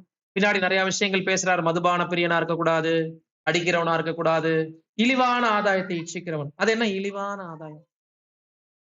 இழிவான ஆதாயம் என்ன? ரொம்ப சீப்பான சில காரியங்களை விரும்பி அதுக்காக ஊழியம் பண்ணக்கூடாது. பணங்காசா இருக்கலாம், பதவியாக இருக்கலாம். அதாவது இந்த இந்த ஊழியம் உயர்ந்த நோக்கத்துல இருக்கணும். கண்காணிப்பை விரும்புதெல்லாம் என்னன்னு பார்த்தோம். ஜனங்களோட மோசே தெரிவு செய்தார் இல்லையா ஒரு பாடுகளை. அது அரண்மனை சவகாசத்தை வெறுத்து ஜனங்களுக்காக பாடுகள் நிந்தனைகளை மோசே எடுத்த மாதிரி இதை விரும்புற நீங்க சின்ன சின்ன இழிவான ஆதாயத்துக்காக சபைகள் நடத்தப்படக்கூடாது. ஏன்னா சகோதரர்கள் மத்தியில பணம் புழக்க விஷயத்துல பதவி அப்படிங்கிற எண்ணம் வந்துட்டாலும் ரெண்டுமே டேஞ்சர். பதவியும் டேஞ்சர், பணமும் டேஞ்சர். இதெல்லாம் இழிவான விஷயங்கள். அப்படிப்பட்ட மென்டாலிட்டியில யாரும் வந்துடக்கூடாது. முக்கியமா பொறுமை ஒரு மூப்பருக்கு அவசியம். ஏன்னா ஆண்டவருடைய சாயலா இருக்கக்கூடிய திருச்சபைக்கு ஆண்டவருடைய சாயலை மேலும் கத்துக் கொடுக்கக்கூடிய வேலை மூப்பர் செய்யறாங்க. சட்டனா அவங்க பொறுமையை இழந்து கோபப்படக்கூடிய கேரக்டர் வெளிப்படுத்தினாங்கன்னா மந்தை முழுவதுக்கும் அதுதான் ரோல் மாடல்ங்கிறார் சிஸ்துவாலிங்க. ஒரு மூப்பர் சாந்தம் அமைதல் உள்ளவரா இருந்தாருன்னா மந்தை முழுவதுக்கும் உண்டாகிற ரோல் மாடல் என்ன? நம்மளும் சாந்தமா இருக்கணும். பொசுக்கு ஒரு மூப்பர் கோவப்படுறாருன்னா மந்தை முழுவதுக்கும் இருக்கக்கூடிய எக்ஸாம்பிள் என்ன? நாமளும் கோவப்படலாம். நாமளும் யார்கிட்ட வேணாலும் சண்டை போடலாம். குறிப்பா பண ஆசை இல்லாதவனா இருக்கணும். ஏனெனில் இன்னைக்கு பணத்தாசை எல்லா தீமைக்கும் வேர், அடிப்படைன்ட்டார். பண ஆசையை ஒரு மூப்பர் வெறுக்கணும்னா என்ன அர்த்தம்?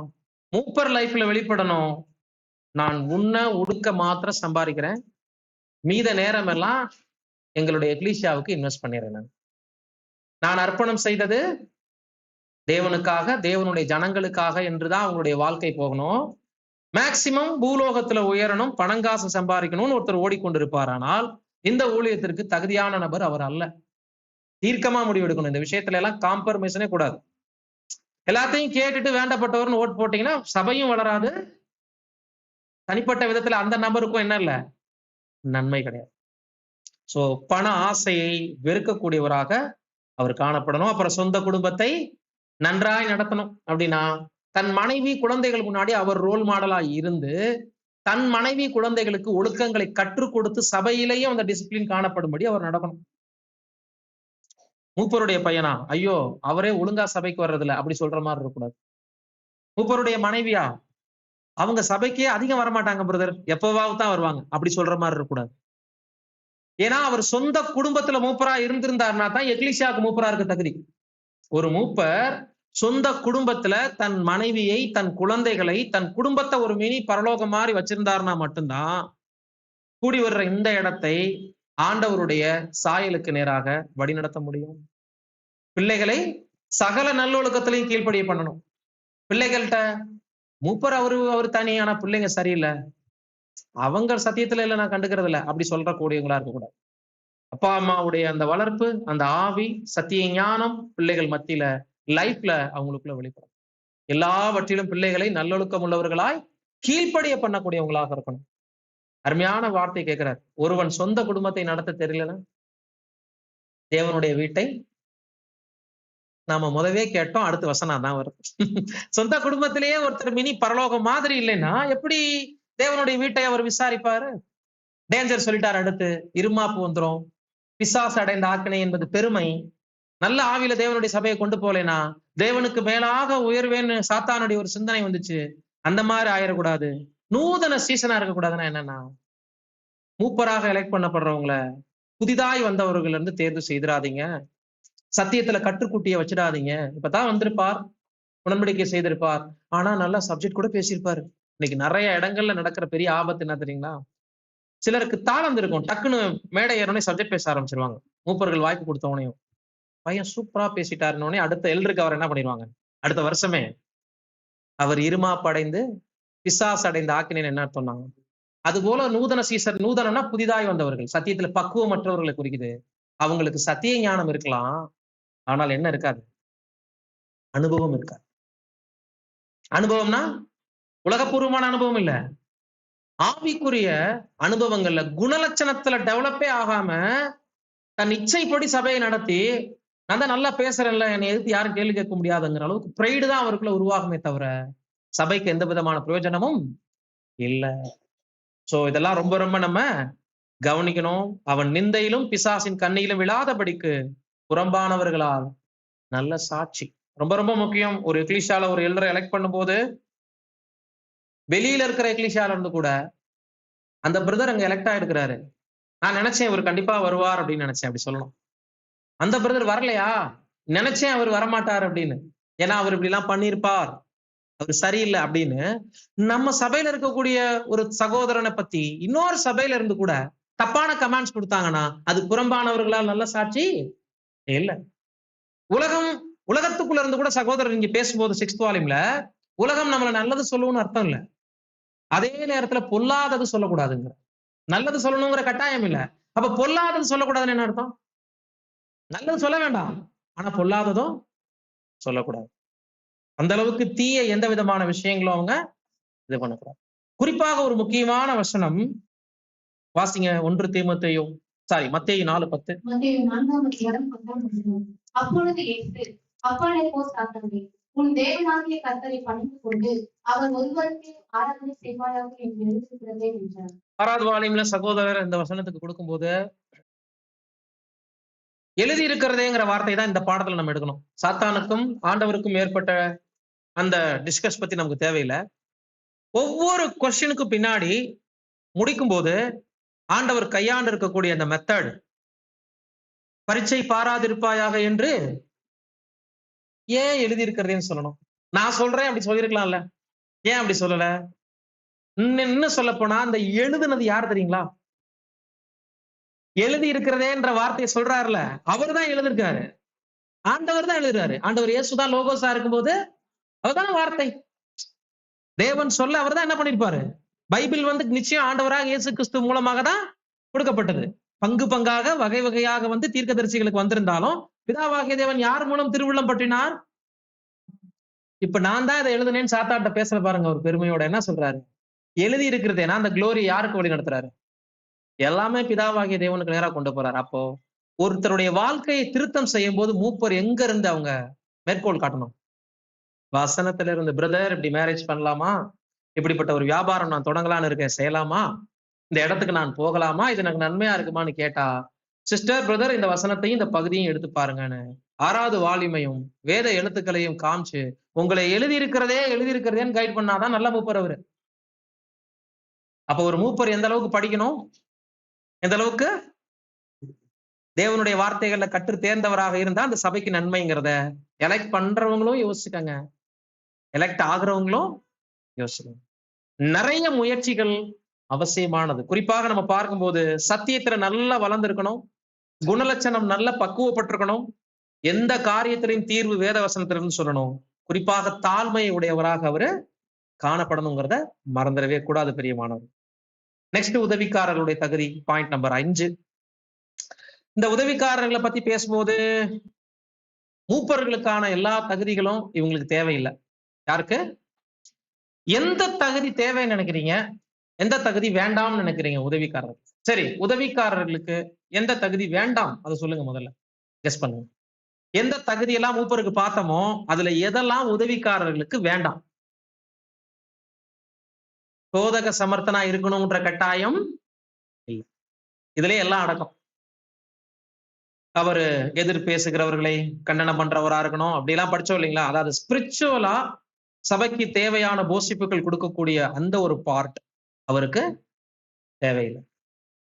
அதே நேரத்துல குணலட்சணத்துல ஒழுங்கு ரீதியான விஷயம் இருக்கு இல்லையா? மதுபான பிரியனா இருக்கக்கூடாது, இழிவான ஆதாயத்தை இச்சிக்கிறவனா இருக்கக்கூடாது, சண்டை பண்றவனா இருக்கக்கூடாது, பொறுமை உள்ளவனா இருக்கணும்.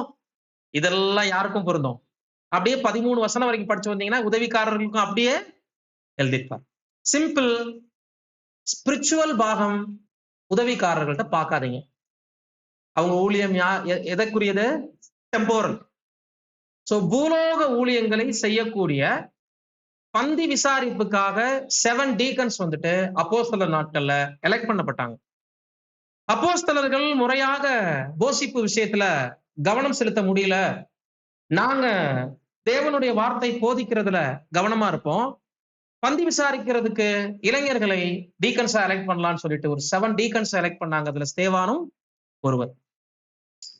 இந்த டீக்கன்ஸ் உதவிக்காரர்கள், வேலையாட்கள், பணிவிடையாட்கள்னு பல பெயர் அவங்களுக்கு கொடுக்கப்படுது. ஒருவேளை மூப்பர்கள் இந்த ஊழியத்தை செய்ய போதிய நேரம் உடையவர்களா இருந்திருந்தாங்க அப்படின்னா உதவிக்காரர்களுக்கு அவசியமே இருந்திருக்காது. இந்த பாயிண்ட் ஏன் இந்த இடத்துல நம்ம பார்க்கணும் தெரியுங்களா? உதவிக்காரர்கள் என்கின்ற விஷயம் இன்னைக்கு பெரும்பான்மையான சபைகள்ல தப்பா பார்க்கப்படுது. அவங்க என்ன நினைச்சுக்கிறாங்கன்னா மூப்பர்களுக்கு சமமான ஒரு போஸ்டிங் அப்படின்னு நினைச்சுக்கிறாங்க. ரொம்ப ஆச்சரியமா இருக்கும். சில சபைகளை நம்ம கவனிச்சிருக்கோம். அந்த உதவிக்காரர்களை எலெக்ட் பண்ணும்போது மூப்பர்கள்ல ஒரு 15 பேர் எலெக்ட் ஆயிடுவாங்க. அதுல ஒரு 5-6 பேர் மூப்பராயிடுவாங்க. மிச்சம் இருக்கக்கூடிய 10 பேர்த்தையும் உதவிக்காரராக்கி வச்சிருப்பாங்க கரெக்டா சபை. ஏன்னு கேட்டீங்கன்னா, அதுல மிஸ் ஆயிட்டாங்க. இவங்களை இதுல நாங்க என்ன பண்ணிட்டோம்? சேர்த்து விட்டோம். அவங்க யாரா இருப்பாங்கன்னு கேளுங்க. அடுத்ததான் ரொம்ப காமெடி இருக்கு. அந்த உதவிக்காரர் 65 வயசு 70 வயசுல இருப்பாரு. கார்ல வந்து கூடுகை ஆரம்பிச்ச பின்னாடிதான் லாஸ்டா தான் வருவாரு எக்லிஷாவுக்கு. அந்த உதவிக்காரருடைய வேலைக்கு அவருக்கும் கடுகளவும் சம்பந்தம் இருக்காது. உதவிக்காரர் இப்ப என்னென்ன செய்யணும் எக்லிஷால? சபையை கூட்டி பெருக்கணும், மாப்பு கட்டை போடணும், பாத்ரூம் டாய்லெட் கூட கழுவணும், பினாயில் தெளிக்கணும், வாட்டர் பாட்டில தண்ணி நிரப்பி வைக்கணும், இருக்கை அரேஞ்ச் பண்ணணும், பிக்கப் டிராப் பண்ணணும், அக்கௌண்ட்ஸ் கவனிச்சுக்கணும். மூப்பர்கள் என்ன சொன்னாலும் செய்யணும். குறிப்பா சப்ஜெக்ட் எடுக்க சொன்னா கூட மூப்பர் இருந்து சொன்னா மூப்பர் சொல்றதை அவங்க செய்யலாம். இவங்களுக்கு திறமைதான் வேண்டாம், அதை கண்ணும் கருத்துமா பார்க்காதீங்கன்னு சொன்னமே தவிர, அவங்க சப்ஜெக்ட் எடுக்க தெரிஞ்சா மூப்பர் வாய்ப்பு கொடுத்தா என்ன பண்ணணும்? செய்யலாம். ஆனா இன்னைக்கு என்ன ஆயிடுச்சுன்னா, உதவிக்காரர்களுடைய ஊழியம் ஆறுதல் பரிசா மாறிடுச்சு.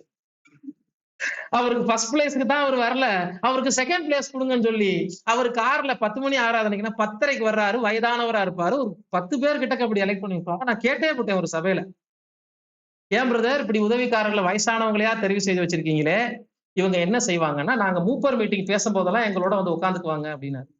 சூப்பர் ஊழியம் பிரதர், அருமையான ஊழியம். என்ன செய்வாங்கன்னா, அவங்களும் மூப்பர் மாதிரியே பேசுவாங்க. சபைக்கு இந்த சப்ஜெக்ட் கொடுங்க, இந்த புக் ஸ்டடி கொடுங்க, வரவு செலவு எவ்வளவு இருக்குன்னு கேட்பாங்க. அப்புறம் என்ன பண்ணுவாங்கன்னா, மறுபடியும் கார்ல ஏறி போயிடுவாங்க. இதுக்கு எதுக்கு எலெக்ஷனு? வளரலன்னு அர்த்தம். புரியுதுங்களா? உதவிக்காரர்கள் ஃபர்ஸ்ட் எதுக்கு? மூப்பர்கள் எதுக்கு? இதுலயே புரிதல் இல்லாம நீங்க 20 பேரை எலெக்ட் பண்ணி வச்சு எதுக்கு? அதுவும் பாருங்க, டெம்போரல் ஒர்க் செய்யறதுக்கு உடல்ல பலம் வேணுமா இல்லையா? வயசானவங்களையா எலெக்ட் பண்ணி வச்சு, அதுலயே லாஜிக் இடிக்குது முதல்ல. இதுல மூப்பர்களுக்கு தான் வயது வித்தியாசம் இல்லைங்க. நீங்க இளைஞர்களே எலெக்ட் பண்ணலாம், முதியவர்களே எலெக்ட் பண்ணலாம். ஏன்னா அது என்ன ஊழியம்? ஸ்பிரிச்சுவல் ஊழியம். அதுக்கு அவங்க டெம்போரலா சிரமப்பட மாட்டாங்க. ஆனா மூப்பருக்கு எலெக்ட் ஆக வேண்டிய ஒருத்தர் மிஸ் ஆயிட்டாருங்கிறதுனால அவர் டீக்கன் ஆக்குனீங்கன்னா, அவருக்குன்னு ஒரு ஸ்பிரிச்சுவல் ஊழியம் இருக்கும்ல, அவரால் டீக்கன் ஊழியம் செய்யவே முடியாது. இதுவே முதல்ல நிறைய பேர் புரிஞ்சுக்கிறது இல்ல. டீக்கன் ஆகிறவங்களை மூப்பராக்கி விட்டுறது, மூப்பர் ஆகிறவங்கள டீக்கன் ஆக்கி, டெம்போரல் ஒர்க் பண்றவங்களை தூக்கி மூப்பராக்கி விட்டுப்புட்டு, மூப்பரா இருக்க வேண்டியவரை டீக்கன் ஆக்கி வச்சு அவர் கட்டையை வச்சு தொடச்சிட்டு இருந்தாரு ஒரு தடவை. என்ன பிரதர், நான் தாழ்மையை கத்துக்கணுமா பிரதர் எக்லிஷா?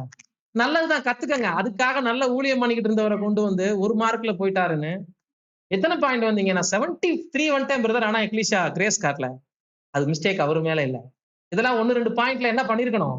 70% வாங்கியிருக்காருங்க போது பார்த்திருக்கணும் இல்லைங்களா? அப்ப ஒரு ஆவிக்குரிய ஊழியம் செய்யற ஒருத்தரை பிடிச்சிட்டு கொண்டு போய் தரையை தொடக்கி போட்டாங்க. இதெல்லாம் ஒரு தெளிவற்ற நிலையினுடைய வெளிப்பாடு. முதல்ல உதவிக்காரர்கள் என்றால் மூப்பருக்கு சமமானவர்கள் அல்ல. அதை புரிஞ்சுக்கணும். மூப்பர்கள் சொல்லும் ஊழியத்தை நிறைவேற்றும் பணிவிடைக்காரர்கள். வேதாகமத்துல முதல் உதவிக்காரர் யார்? டீகன். முதல் டீகன் யார் வேதத்துல? ஸ்தேவான். கரெக்டான தவறான பதில்களை கொடுத்து கொண்டு வருகிறீர்கள். முதல் டீகன் ஆண்டவராக இயேசு கிறிஸ்து, பிதாவாகிய தேவனுக்கு. அவர் சொல்லுவார், இவர் அதை மட்டும் செய்வார். இந்த பதில் யார் வாயில இருந்து வரல. எல்லாம் ஸ்தேவான், அவர் இவரு பர்னபா எல்லாம் சொன்னீங்க. லோகோஸா இருக்கும் போது ஆண்டவருடைய கிரேட் என்ன? பிரதான தூதன். அப்படின்னா தேவனுடைய வார்த்தையை பிதாவாகிய தேவன் சொன்ன உடனடியாக அல்லது அவர் சிந்தையில இருப்பதையே நிறைவேற்றி அதை முடிச்சுட்டு அவர் வலது பாரசத்துல போய் கையை கட்டி நிற்பார். வார்த்தையானவர்னா என்ன அர்த்தம்? தேவனுடைய பட்சமாக இருந்து பேசுபவர், தேவன் சார்பில் இருந்து வேலைகளை செய்கின்ற பிரதான தூதன் தான் முதல் டீகன் ஆண்டவராக இயேசு கிறிஸ்து. நினைச்சீங்கன்னா இன்னைக்கு டீகன்ஸுக்கு போறா ரொம்ப சந்தோஷமா இருக்கும். ஏன்னா எந்த ஊழியம் தாழ்மைக்கான பரீட்சை அதிகமா இருக்கு? டீகன்ஸ்க்கு தான். ஏன்னா மூப்பர்கள் ஒரு டேஞ்சர்ல இருக்காங்க, அவங்க ஊழியம் பெருசுதான். ஆனால் அந்த மூப்பர்களுக்கு கீழாக இருந்து தாழ்மையுடன் இந்த ஊழியத்தை செய்யும் போது பிதாவாகிய தேவன் சொல்ல சொல்ல ஆண்டவராக இயேசு கிறிஸ்து எந்த வார்த்தையும் பேசாம நின்னார். பாருங்க அவரை குறிச்ச வசனம் எஸ்ஐயா 53:11. 53 அவர் நமது ஆத்ம வருத்தத்தின் பலனை கண்டு திருப்தி ஆவார். என் தாசனாகிய நீதிபரர் தம்மை பற்றி அறிவினார், அனைவரை நீதிமான்கள் ஆக்குவார். தாசன் வருது தமிழ் மொழிபெயர்ப்புல. ஆங்கிலத்துல மை ரைச்சஸ் சர்வன்ட் அப்படின்னா நீதியுள்ள ஊழியக்காரர் அல்லது வேலையாள் தானே.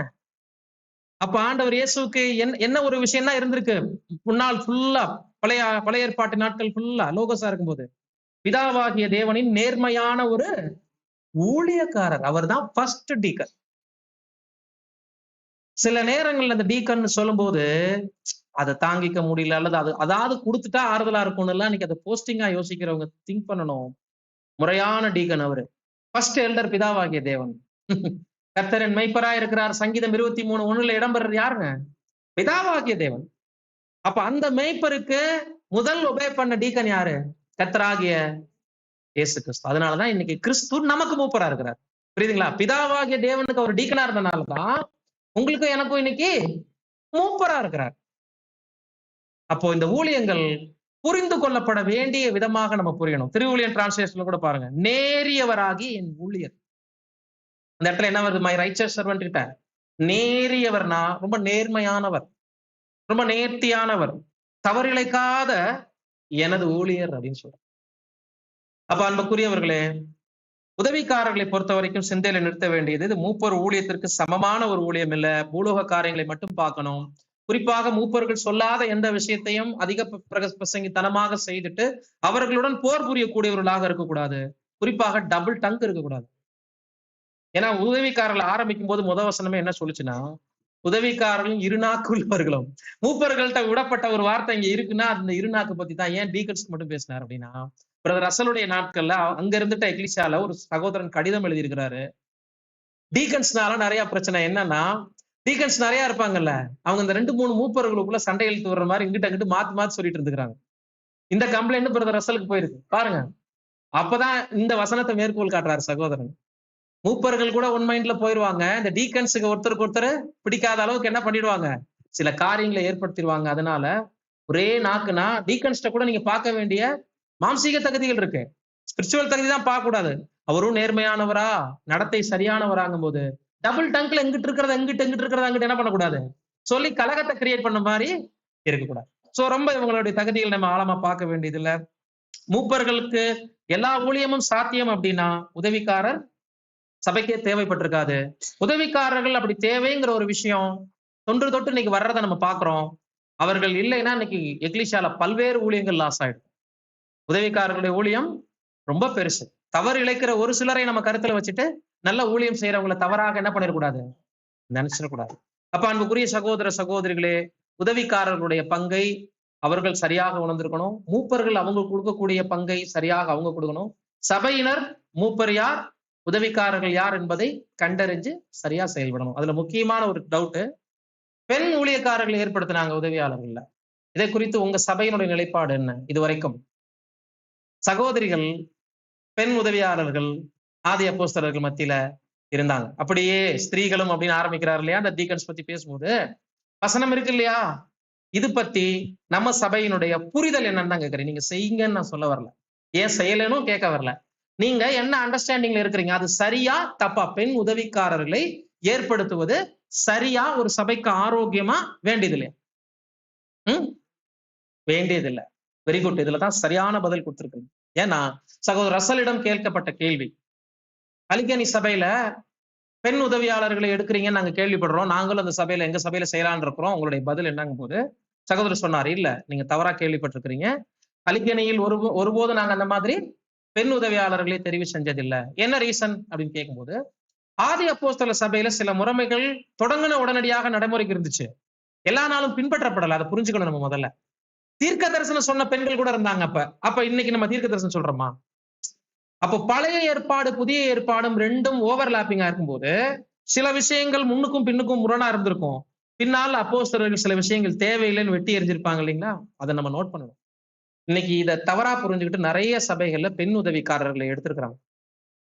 அவங்களால எந்த வேலையும் செய்ய முடியாது. முதல்ல அவங்களுக்கு பாதுகாப்பு கொடுக்கறதுக்கு ஒரு பிரதர் கூட போகணும், கூட வரணும்.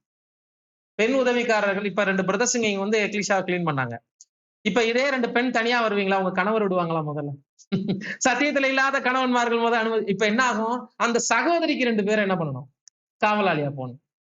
இயல்பாகவே இடிக்குது. சரி, ஏன் எடுத்தாங்க அப்படிங்கும் போது அதுக்கு பதில் சகோதரர் கொடுக்குறாரு. உடல் ரீதியான பாதிப்பு கொண்ட, எந்திரிச்சு கூட நடக்க முடியாத சில வியாதியஸ்தர்கள் இருந்தாங்க. இப்ப அவங்கள கூடவே இருந்து நர்ஸ் மாதிரி கவனிச்சுக்கிறதுக்கு பெண் உதவியாளர்களை எடுத்து இவங்க டீக்கன் ஊழியம் எங்க போய் பண்ணணும்? எக்லிசியால இல்ல, அந்த பெட்ல இருக்கிற சகோதர சகோதரிகளுக்கு படுக்கை உதவி செய்யறதுக்காக வந்தது தாங்க பெண் உதவியாளர். இன்னைக்கு அது புரிஞ்சுக்காம சபைகள்ல பெண் உதவியாளர்கள் இருக்கணுங்கிறத ஒரு போராட்டமாவே கொண்டு வந்து ஜெயிச்சிட்டாங்க அதுல சில சபைகள்லாம். ஆனா சகோதரர் சொல்றாரு, சூப்பர் பதில் கொடுத்தாருங்க. பெண் உதவியாளரா இருந்துதான் நான் போய் பெட்ல இருக்கிற ஒரு சகோதரிக்கு உதவி செய்வேன்னு நினைக்காதீங்க. நீங்க உதவியாளரா இல்லைனாலும் போய் செய்யலாம் அப்படின்றார். அதனால எங்கள் சபையில் பெண் உதவியாளர்களை நாங்கள் தெரிந்தெடுப்பதை விரும்பவில்லை, அது சரியும் இல்லைன்னு அவர் முடிச்சிட்டார். புரியுதுங்களா? இப்படி இதெல்லாம் நம்ம வசனத்துல இருக்கிறதுனால சிலர் பிடிவாதமா எடுத்துட்டு வந்து பெண் ஊழியர்கள் வேணும், பெண் ஊழியர்கள் வேணும். தேவையா என்று யோசிக்கும். சகோதரிகளுக்கு பாதுகாப்பு கொடுக்கணும்ல, அதை யோசிங்க. சகோதர அன்பு இருந்துச்சுன்னா, ஒரு சகோதரி நோய்வாய்ப்பட்டாங்கன்னா நான் டீக்கனா இருந்துதான் போய் உதவி செய்வேன் ஏதாவது இருக்கா? எல்லா சகோதரிகளையும் போங்க எல்லாருக்கும் ஹெல்ப் பண்ண இல்லைங்களா? அதான கிறிஸ்துவனுடைய அன்பு. போஸ்டிங் எதுக்கு நமக்கு? சோ இது போஸ்டிங்கா பார்க்க வேண்டாம் என்பதற்காக சகோதரர் ரசல் அவர்களே அருமையாக நமக்கு கொடுத்துட்ட விஷயம்.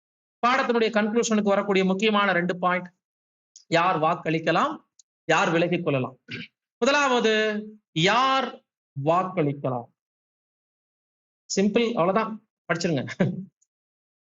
யார் தன்னை முழுவதுமாக அர்ப்பணித்திருக்கிறேன் என்று அறிக்கையிட்டார்களோ, யார் அந்த அறிக்கைக்கு உகந்த ஒரு வாழ்க்கையை வாழ்ந்து கொண்டிருக்கிறார்களோ அவர்கள் மனதில் வாக்களிக்க தகுதியானது.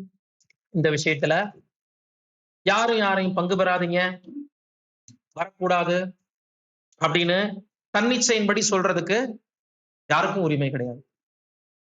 இவர் பங்கெடுக்கலாம், இவர் சரி, இவர் சரியில்லை, இவர் வேண்டாம் என்று சொல்வதற்கு நம்ம யாருக்குமே உரிமை கிடையாது.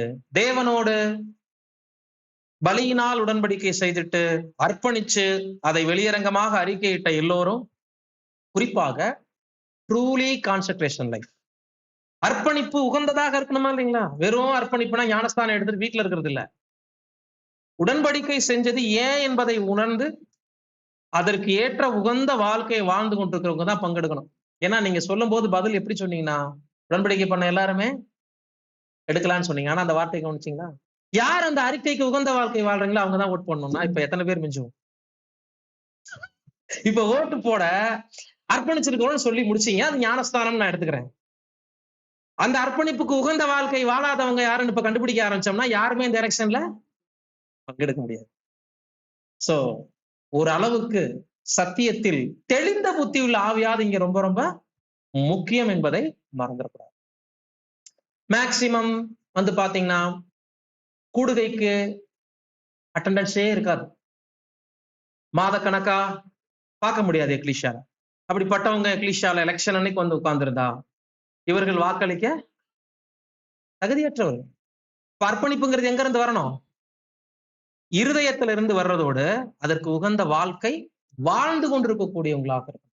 இது செகண்ட் பாயிண்ட் நம்ம கொண்டு போயிடலாம். யார் விலகி கொள்ளலாம் என்கிற அந்த இடத்துல இருந்து நம்ம பார்க்கும்போது, இப்ப ஓட்டுல இருந்து விலகி கொள்ற கடைசி பாயிண்ட்ல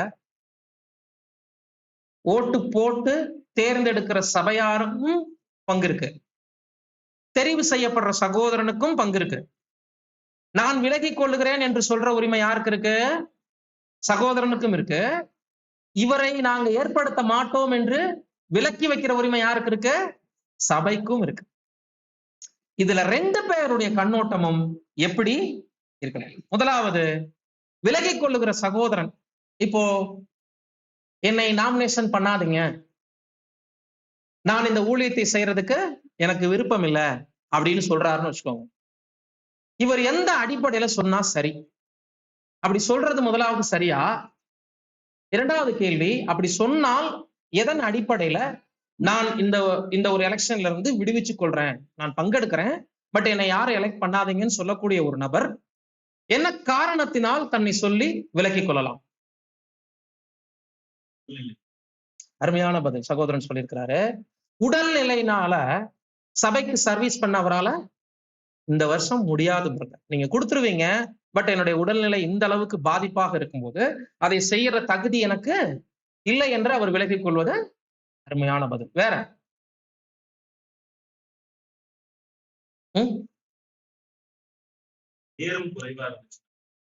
அப்படின்னா அவர் ஏதோ வேலையில சிக்கி இருக்கிறார். தொழில், வியாபாரம் போன்ற பிசினஸ்ல அதிகமான நேரத்தை இன்வெஸ்ட் பண்ணிட்டு சபை கூடி வருதலுக்கு மோஸ்ட்லி வர முடியல. ஏன்னா இருந்து வழி நடத்துற வேலை யார் செய்யணும்? வாரக்கூடுகையா இருந்தாலும், ஞாயிற்றுக்கிழமை ஆராதனையா இருந்தாலும், ஒரு காட்டேஜ் பிரேயரா இருந்தாலும், எந்த ஒரு விஷயத்திலையும் அதை முன்னின்று வழிநடத்துற உரிமை யாருடையது? சோ அவருக்கு இந்த சட்ட சிக்கல் என்ன ஆகக்கூடாது. இப்போ 10 பேர் ஆடுகள் குறைவா இருந்தா தப்பு இல்ல, மந்தை நடத்தப்பட முடியாம போகாது. ஆனா எல்டரே இல்லைன்னா, இன்னைக்கு எல்டர்ஸுங்களுக்குள்ளேயே ஷெட்யூல் தான் போட்டுட்டு இருக்காங்க நிறைய ஊர்கள்ல. அவர் செவ்வாய்க்கிழமை பாத்துக்குவார், இவர் வெள்ளிக்கிழமை பாத்துக்குவார், இவர் திங்கட்கிழமை வருவார், அவர் அப்ப வரமாட்டார். அப்படி ஊழியத்து நிமித்தமா இல்ல, வேலையினால 4 எல்டர் இருந்தாலும் ஒருத்தர் தான் அந்த வார கூடுகைக்கு வர்றாரு. என்னன்னு கேட்டா 3 பேர் வேலை. கண்டில் சேவகம் பண்ணுகிற எவனும் பிழைப்பு கடுத்த அலுவல்களில் சிக்கிக்கொள்ள மாட்டான். அப்படின்னா சேவகம் பண்ண எழுதி கொடுத்திருக்கிறீங்கன்னா விசேஷமா அது அர்ப்பணிப்பை குறிக்குது. குறிப்பாக மூப்பர் ஊழியம் என்பது பூலோக உத்தியோகங்கள், குடும்பம், கடமை, வியாபாரம், உங்களுடைய பொருளாதாரம் இதற்கு எல்லாத்துக்கும் அப்பாற்பட்டதா இருக்கணும். எதிரையாவது லாஸ் ஆகாம மூப்பர் ஊழியம் செய்ய முடியாதுங்க. அவ்வளவுதான் சிம்பிள். நீங்க பூலோக விஷயத்தை லாஸ் பண்ணாம எக்லீசியாவுக்கு நன்மை செய்ய முடியாது. அப்படிப்பட்டவங்க தாராளமா என்ன பண்ணிடலாம், இந்த ஊழியத்தை வேண்டாம் என்று விளக்கம் பெற்றுக் கொள்ளலாம். ஆனா அது எப்ப செய்யணும் தெரியுங்களா? எலெக்ஷனுக்கு முன்னாடி ஒரு பிசினஸ் மீட்டிங் வச்சு கலந்துரையாடும் பொழுது அங்க எந்திரிச்சு நின்னு, பிரதர் கடந்த ஆண்டுகள்ல நான் அந்த ஊழியத்துல இருந்தேன், என்னால பூலோக கட்டுப்பாடு நிமித்தம் இந்த ஊழியத்தை செய்ய முடியல, சபையார் எல்லாரும் முன்னாடி அன்பு நிமித்தம் இப்ப நான் தெரிவிக்கிறேன், என்னுடைய உடல்நிலை சரியில்லை, என்னுடைய வேலை வாய்ப்பு இப்படி இடைஞ்சலா இருக்கு, இந்த வருஷத்துல எனக்கு அந்த ஊழியத்தை கொடுத்துட வேண்டான்னு அங்க சொல்லிட்டா அது தாழ்மையான விஷயமா போயிடும். மாறாக நாமினேஷன் அன்றோ தேர்தல் அன்னைக்கோ இந்த கருத்து ஸ்ப்ரெட் ஆகும்போது முதல்ல அவங்க செய்யற பெரிய மிஸ்டேக் என்னன்னா, அந்த காங்கிரிகேஷனை பின்னடைவுக்கு கொண்டு போறாங்க. பக்தி விருத்திக்கு ஏதுவா வந்து கூடி வந்திருக்கிற சபையை மனமடியை அடைய செய்யற வேலை எது தெரியுங்களா? முதல்ல நல்ல நம்பிக்கை வச்சிருக்கிற ஒரு சகோதரன் என்னை எலெக்ட் பண்ணாதீங்கன்னு எதிர்த்து சொல்லுவாரு பாருங்க. இவங்க இவ்வளவு நாளா அவர் மேல ஒரு மரியாதை வச்சிருப்பாங்க, பூரா போயிடும். இது அந்த பக்தி விருத்திக்கு ஏதுவான அந்த நாள்ல மிகப்பெரிய சரிவுங்க. இது செய்யவே கூடாது. அந்த அலுவல் கூட்டத்திலேயே உங்களுடைய மன விருப்பு வெறுப்பை அங்க சொல்லிட்டீங்கன்னா எலெக்ஷன் நாமினேஷன் எப்படி போகும்? அதுலயே முக்கியமான பாயிண்ட் என்னன்னா, எனக்கு ஊழியம் கொடுக்க வேண்டாம்னு சொல்லிட்டு சிலர் என்ன பண்ணுவாங்கன்னா வெளியூருக்கு ஊழியம் பண்ண போவாங்க. இது சரியா தப்பா? கரெக்டா சொல்லுங்க பாக்கலாம். உங்களுக்கு லோக்கல் எக்லீஷியால எனக்கு ஊழியம் வேண்டாம், எனக்கு ஓட் போடாதீங்க, நான் மூப்பர் ஊழியம் செய்ய தகுதி இல்லைன்னு சொல்லிட்டீங்கனாலே போதிக்கிற திறன் கட்டு, போதிக்கிற வாய்ப்பு எந்த எக்லீஷியா கட் பண்ணிருச்சு? மூப்பர் எலெக்ஷன்ல கலந்து கொண்டு மூப்பர் ஆகிறவங்க தான் சபையை போஷிக்க தகுதியானவர்கள்ங்கிறது சிம்பிள் தியரி. சபையில யார் சப்ஜெக்ட் எடுக்கணும் இப்போ சொல்லுங்க?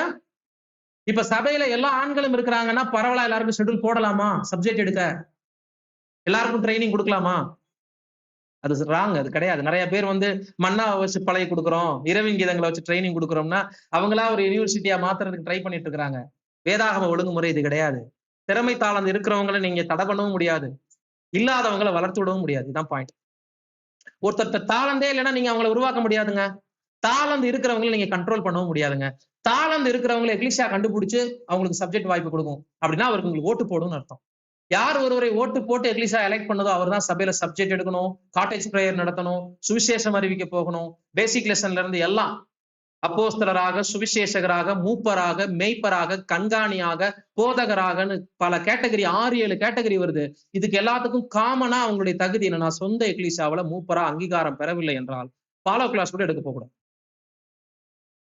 இது சரியா புரிஞ்சுக்காம தான் சில இடங்கள்ல என்ன நடக்குதுன்னா, உள்ளூர்ல சொல்லி போடுறது நான் இருக்க மாட்டேன், என்னை யாரும் எலெக்ட் பண்ணாதீங்கன்னு சொல்லிட்டு வெளியூர்ல எங்க போயிருக்காருன்னு கேட்டா ஃபாலோ கிளாஸ் எடுக்க போயிருக்காரு பிரதர்மா.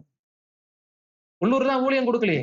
அப்போ உங்களை உள்ளூர்லயே சாட்சி இல்லைன்னு சொல்லிட்டா உங்க சாட்சி வெளியூருக்கு எதுக்கு? கேட்கிற கேள்வி புரியுதுங்களா? எனக்கும் அதான் பிறந்தோம். என்னை எங்க சொந்த ஊர்ல எலெக்ட் பண்ணி மூப்பரா வைக்கலைன்னா இங்க வந்து எலெக்ஷன் பத்தி உங்கள்ட்ட நான் பேசிட்டு இருக்க முடியாது. நான் போய் ஒரு கன்வென்ஷன்ல என்ன பண்ண முடியாது? சப்ஜெக்ட் எடுக்க முடியாது. சோ முதலாவது உள்ளூருக்கோ அப்படி ஆரம்பிக்கிறார் 6th வால்யூம்ல. உள்ளூரிலோ வெளியூரிலோ ஒரு சகோதரன் போதக ஊழியம் செய்யறதுக்கு முன்னாடி சொந்த சபையினரால் நல்ல சாட்சி உள்ளவர் என்று அங்கீகாரம் பெற்றிருக்க வேண்டும். பிறகு நீங்க போங்க, எல்லா ஊருக்கும் போய் பேசிக் எடுங்க, காட்டேஜ் மீட்டிங் நடத்துங்க, எல்லாமே செய்யலாம். பட் முதல் அங்கீகாரம் உள்ளூர் சபையினரால் வாங்கியிருக்கணும். அப்ப நீங்க என்ன பண்ணணும்னா, கூடுமான வரைக்கும் வேத எழுத்துக்கள்ல பிரயாசப்படக்கூடிய அனைத்து சகோதரர்களுக்குமே முன்னுரிமை நீங்க அளிக்கலாம். சபையில் ஊழியர்களுடைய பற்றாக்குறை இல்லாமல் இருக்கிறோம்னா சபை இப்ப காட்டக்கூடிய பெருந்தன்மை என்னங்க? மாம்சீக குறைபாடுகள் இருக்கக்கூடாதுங்கிறத பார்த்துட்டீங்க. டேஞ்சரான விஷயங்கள். சின்ன சின்ன குறைகளை கருத்தில் கொள்ளாமல் சபையில் ஊழியக்காரர்களை எண்ணிக்கையில் அதிகமாக எலெக்ட் பண்றது ரொம்ப நல்லது. ஒருவருக்கொருவர் ஊழியம் புரிவதில் ஒருத்தர் சுவிசேஷ பணியை மேற்கொள்ள போலாம், ஒருத்தர் வெளியூருக்கு சப்ஜெக்ட் கொடுக்க போலாம், ஒருத்தர் கன்வென்ஷனுக்கு போலாம், ஒருத்தர் காட்டேஜ் மீட்டிங் நடத்தலாம், ஒருத்தர் சொந்த எக்லிசியால சண்டே சர்வீஸ் கவனிச்சுக்கலாம், வாரக்கூடுகை கவனிச்சுக்கலாம். இவ்வளவு வேலை இருக்குல்ல. இதை விட்டுட்டு குறுகிய மனப்பான்மையில மூப்பர்களை ஒன்னோ ரெண்டோ நம்ம இப்படி எலெக்ட் பண்ணி வச்சுட்டோம் அப்படின்னா இந்த சபை வளர்ச்சி பாதை நோக்கி போறதுக்கு ரொம்ப கஷ்டப்படும். மாம்சத்தின்படி குறுகிய மனப்போக்கத்திலிருந்து வெளியே வந்துட்டு சகோதரர்களுக்கு ஸ்பிரிச்சுவல் ஊழியங்கள் கொடுத்தா தான் அவங்க சபையை போஷிக்கிறதுக்கு அவங்களுக்கு தகுதிங்கிறத நீங்களும் உணர்ந்துக்கங்க. ஸ்பிரிச்சுவல் ஊழியம் கொடுக்கலன்னா நான் வெளியூருக்கும் போய் ஊழியம் பண்ணக்கூடாது என்பதை மூப்பர்களும் உணர்ந்து கொள்வாங்க. நல்ல ஒரு கம்யூனிகேஷன் இருக்கும். இந்த தேர்தல் என்பது மேய்ப்பர்களும் ஆடுகளும் ஒருவரை ஒருவர் நன்கு புரிந்து கொள்ளக்கூடிய அருமையான தருணம்.